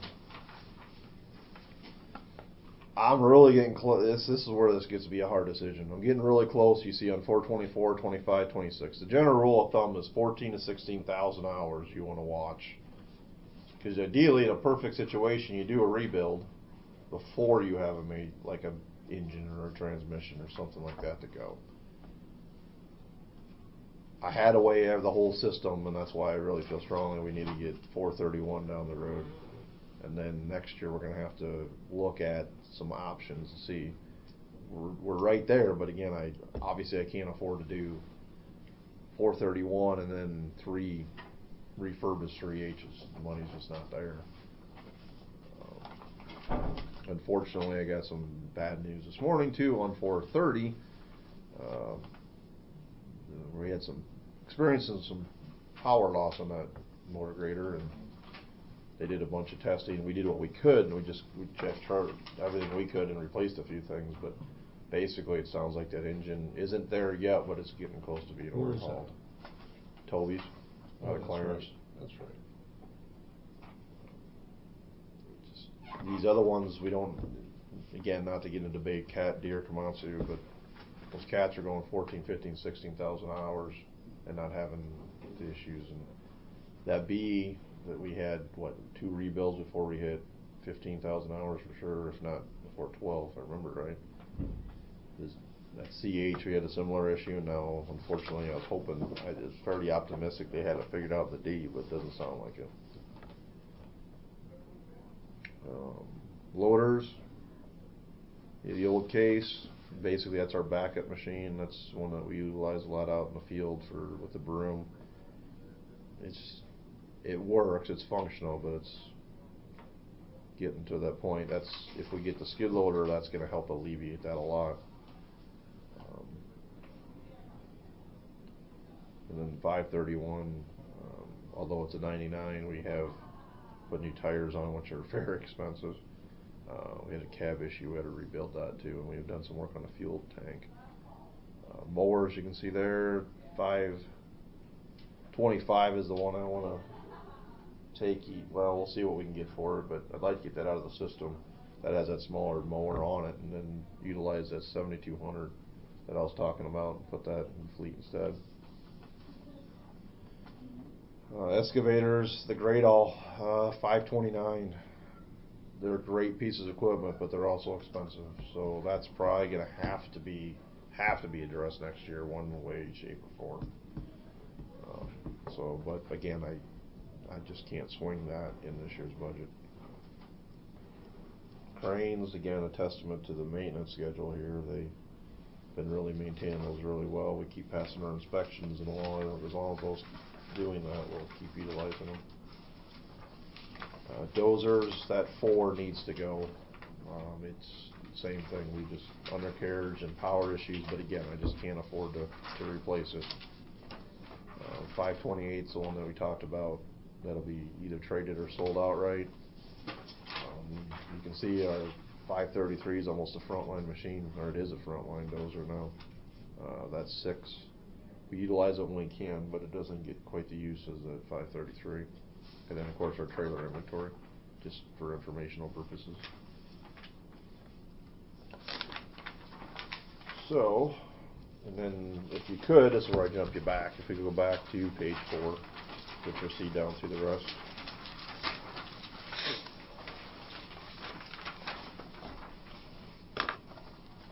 Parts, again, I anticipate a slight increase. Things just unfortunately aren't getting cheaper. The good news is, even with that dollar amount, we're maintaining our fleet, so we're having to put some money into parts. But the same token, I don't think it's as bad as it could be. County labor, outside services. The outside services are the items that we don't handle in-house. Like I said, we got to a point with that John Deere motor grader, ended up calling them in for their expertise. Things like that, we get charged there. Major transmission rebuild, I think Sadler did the last one we did. That's kind of the thing that we get charged there. Servicing equipment, again, obviously, I feel like Brad said that we do a really good job of that. Obviously, there's a cost associated with that, but that's where that gets charged. Safety, our safety meetings, safety clothing, equipment, stuff like that. Insurance, this one I had a hard time with.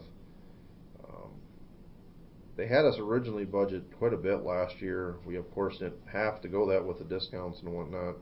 So it came down, and I looked at the number that was utilized for the route premium this year without the deductions, and then I increased it slightly is what I put in our budget for 2016. So work comp, I guess, is the big one you see there. But I won't know that officially until we get the hard numbers, but that's what I anticipate it to be. Radios, been, knock on wood, stable. Have been working well. Might have to upgrade a server, just not because it's the server's issue. It's Microsoft's wonderful upgrades. We had a few glitches develop in my side as far as recording of radio conversations. I may have to upgrade that server, but.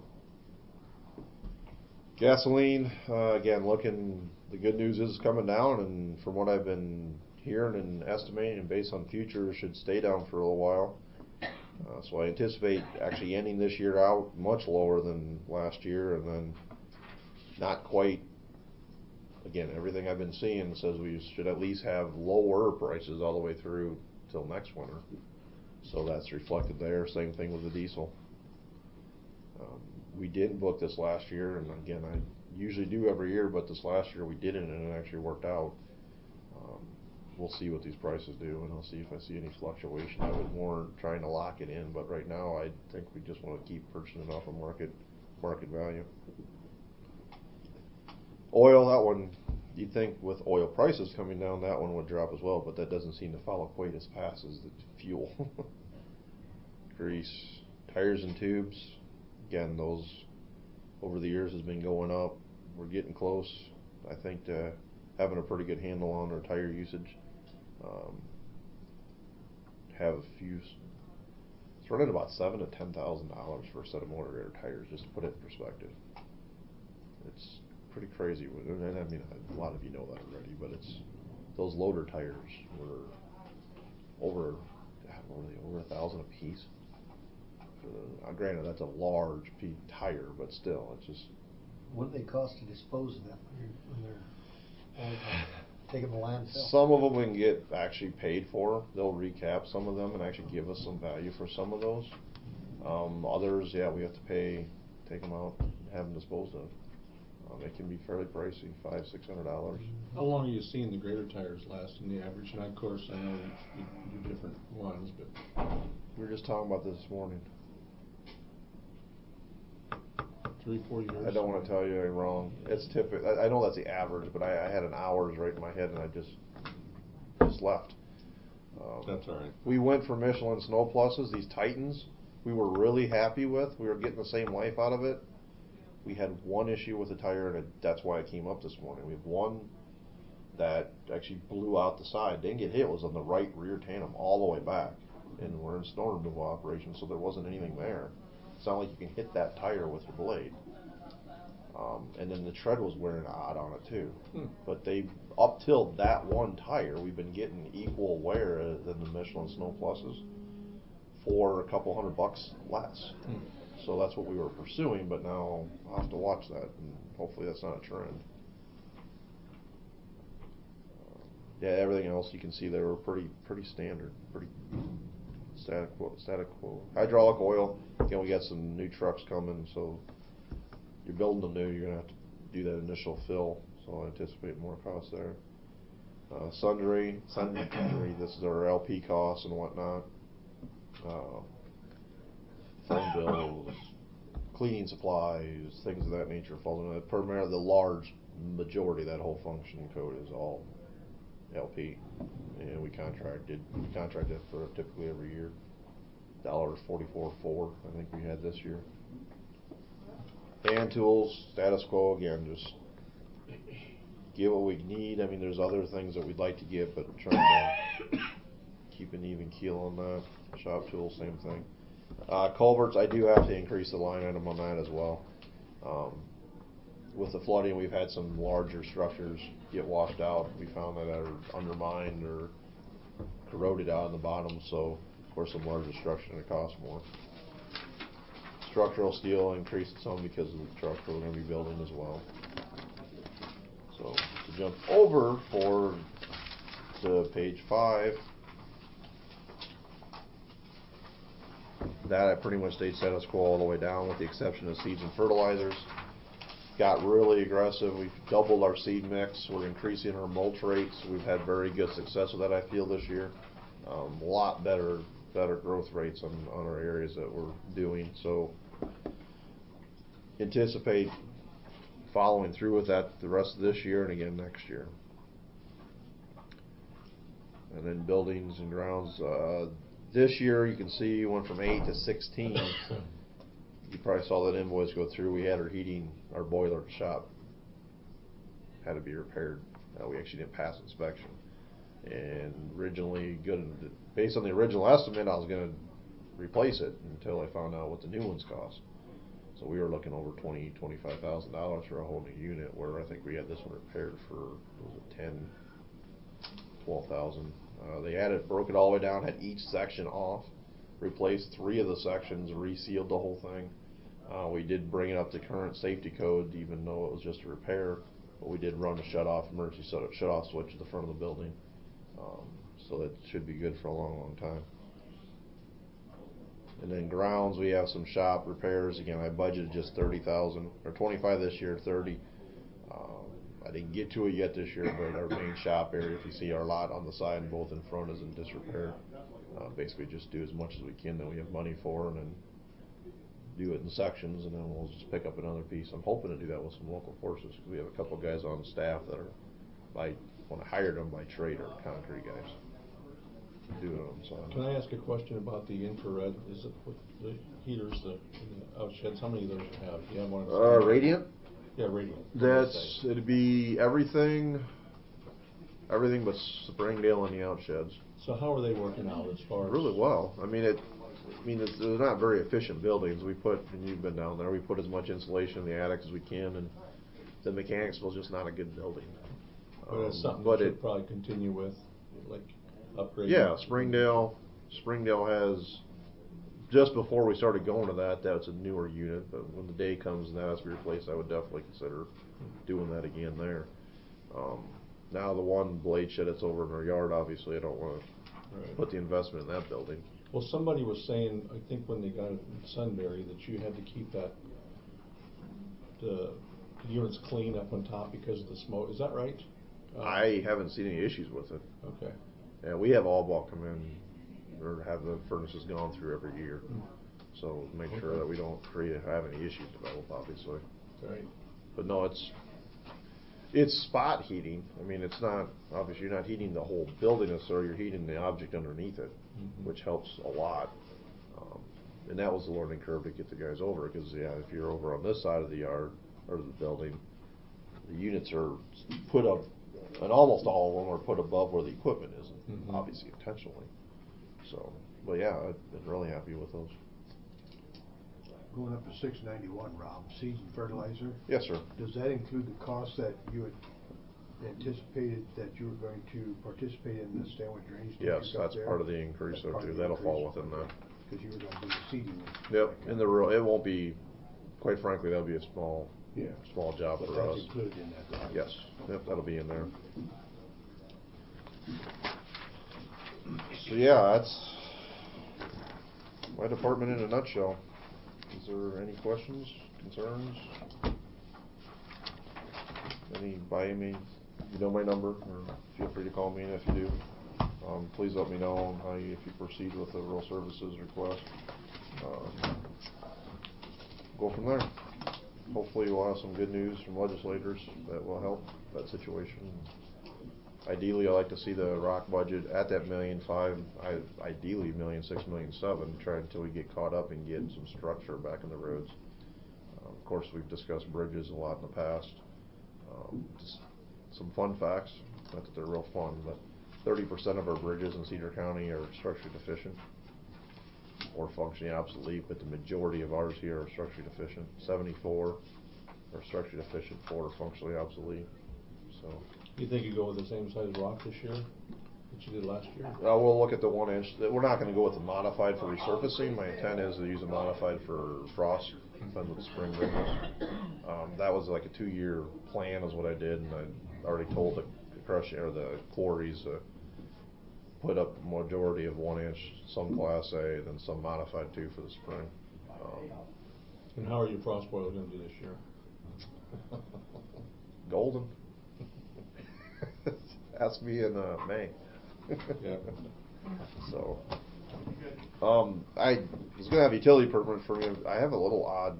Do you have 1 minute, or the city of Tipton is submitting a utility permit I'll be bringing to you, but they want to put a light out at the fairgrounds at the intersection of that private. My understanding is a private road in the county right away. They're going to put the pole as far back in the right of way as possible, so I don't know if they have a problem with it, but again, I'm not sure who's on the fair board, but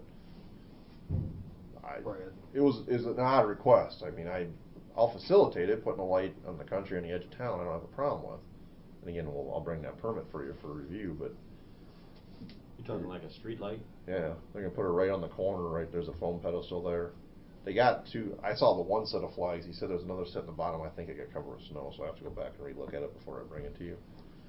Well, But they yeah, I said- don't have a problem with it, it's a little unusual. Well, they to said they have. had last meeting, they talked just a little bit about it, they got a pole hit, light pole hit. In the fairgrounds? And. Okay. No, this is a brand new installation, it's my understanding the mayor requested this. Oh. And I mean, the city has their own utility company, so if it was out in the country further, I'd have some concerns, just because I don't want to A, set a precedent, or B, have a false idea of what it would be, but this is really since you're in the edge of city limits, so I don't have a problem with it. I just want to make you aware of it, in case if you've heard anything about it. It's just, again, it's a little unusual, because I guess it's my understanding, isn't that road technically private, owned by the fair board? Yes. So if you put a light there, I would have some concern as a city person that was being utilized more, but I'll ask about that. It's a very unusual situation, obviously, so it's not my roads, I just have jurisdiction of the paved roads, so I kinda wanna just bring it to your attention. I'll have formal action for you when I bring the permit, but if it might not hurt to have some discussions with the city or the mayor, it sounds like, as the one that requested it, just so they understand that the true situation that's out there. You ready for this summer? Don't say it, Tim. I just told them I don't want any money in my FEMA line item next year. No, right, Brad? Oh, is it? I thought it's going. Coralville, Davenport, how do you think it's getting there? Well, it is, but I guess I was under the, and I don't know this for a fact. I haven't gotten a letter from them, but I thought I almost got the impression they're going south. They have to go on 6, and I don't think they want them on 6. So the only way is 290th. Well, when I saw those two Same cities, I route. wondered, but I don't remember what source I had, but it made it seem like they're going to go south for some reason. But Durant loves having it in the West Branch. So yeah, Yeah, I mean, we've had those. We We've been qualify how much money we lose on it. Yeah, we haven't. It hasn't been that long ago since we actually did a bunch of maintenance on that 44, and obviously Springdale is done, so that's going to be huge. And I'll have more for you next week. We've been nominated for a paving award, so that's pretty cool. I mean, we haven't ever received one in all the years that I've been here, and I don't know if we've ever received a paving award on any of them. So we'll see. Nominated by who? Concrete Paving Association. That's really did a good job. Yeah, I've been.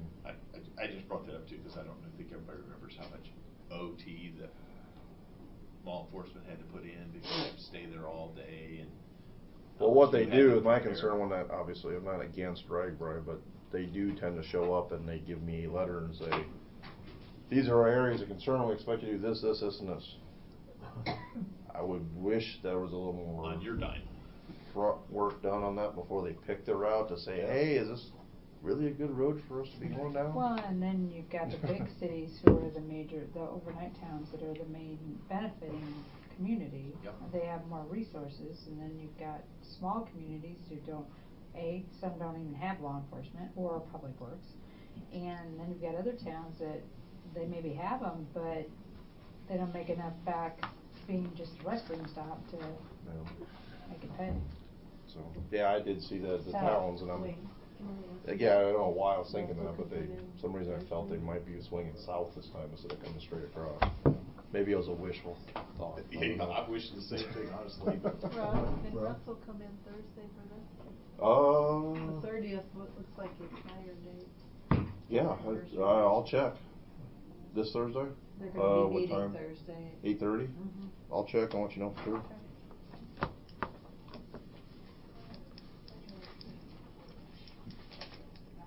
We did run all day, well, almost all day Sunday. Like I said, I hope we don't have a pattern. They're talking about another major one this weekend. Saturday night and Sunday, so hopefully that doesn't continue. But we'll do what we can. You didn't get Boston, so be happy. Oh, trust me, I'm happy. New York should be too, from what it sounds like. So, all right, thank you very much. Thanks, Bob. Okay, is there any committee reports? Don? Nope. Okay. John? No. Jeff? No. And then for me. So on your Thursday agenda, I will just have discussion decisions regarding the budget and the compensation board's meeting, recommendation for the salaries of elected officials. Is there anything else you want me to put on there? Claims, you have semi-annual reports to further. I don't actually have any Department 51. appointments per se, right? Finalizing. There's the been a budget. revision. Yeah. So Put throw that your up at other the ones top. on. We get Please. email. I'll go look. 51, throw your other ones away that I gave you, please. Here's the newest and greatest update. She added a part-time person. And here's yours. Sorry. It's all paperwork.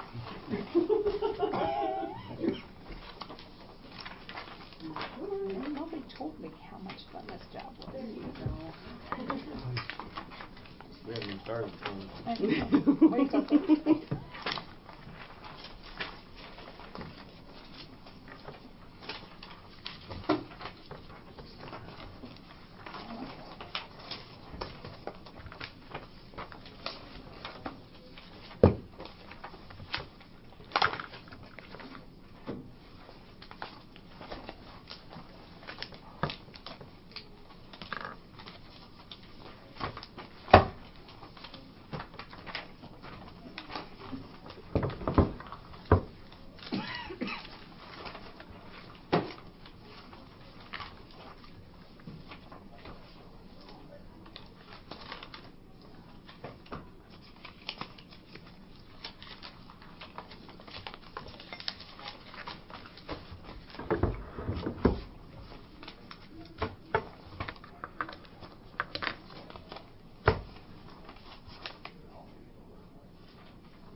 There isn't any, it's no mail. No mail?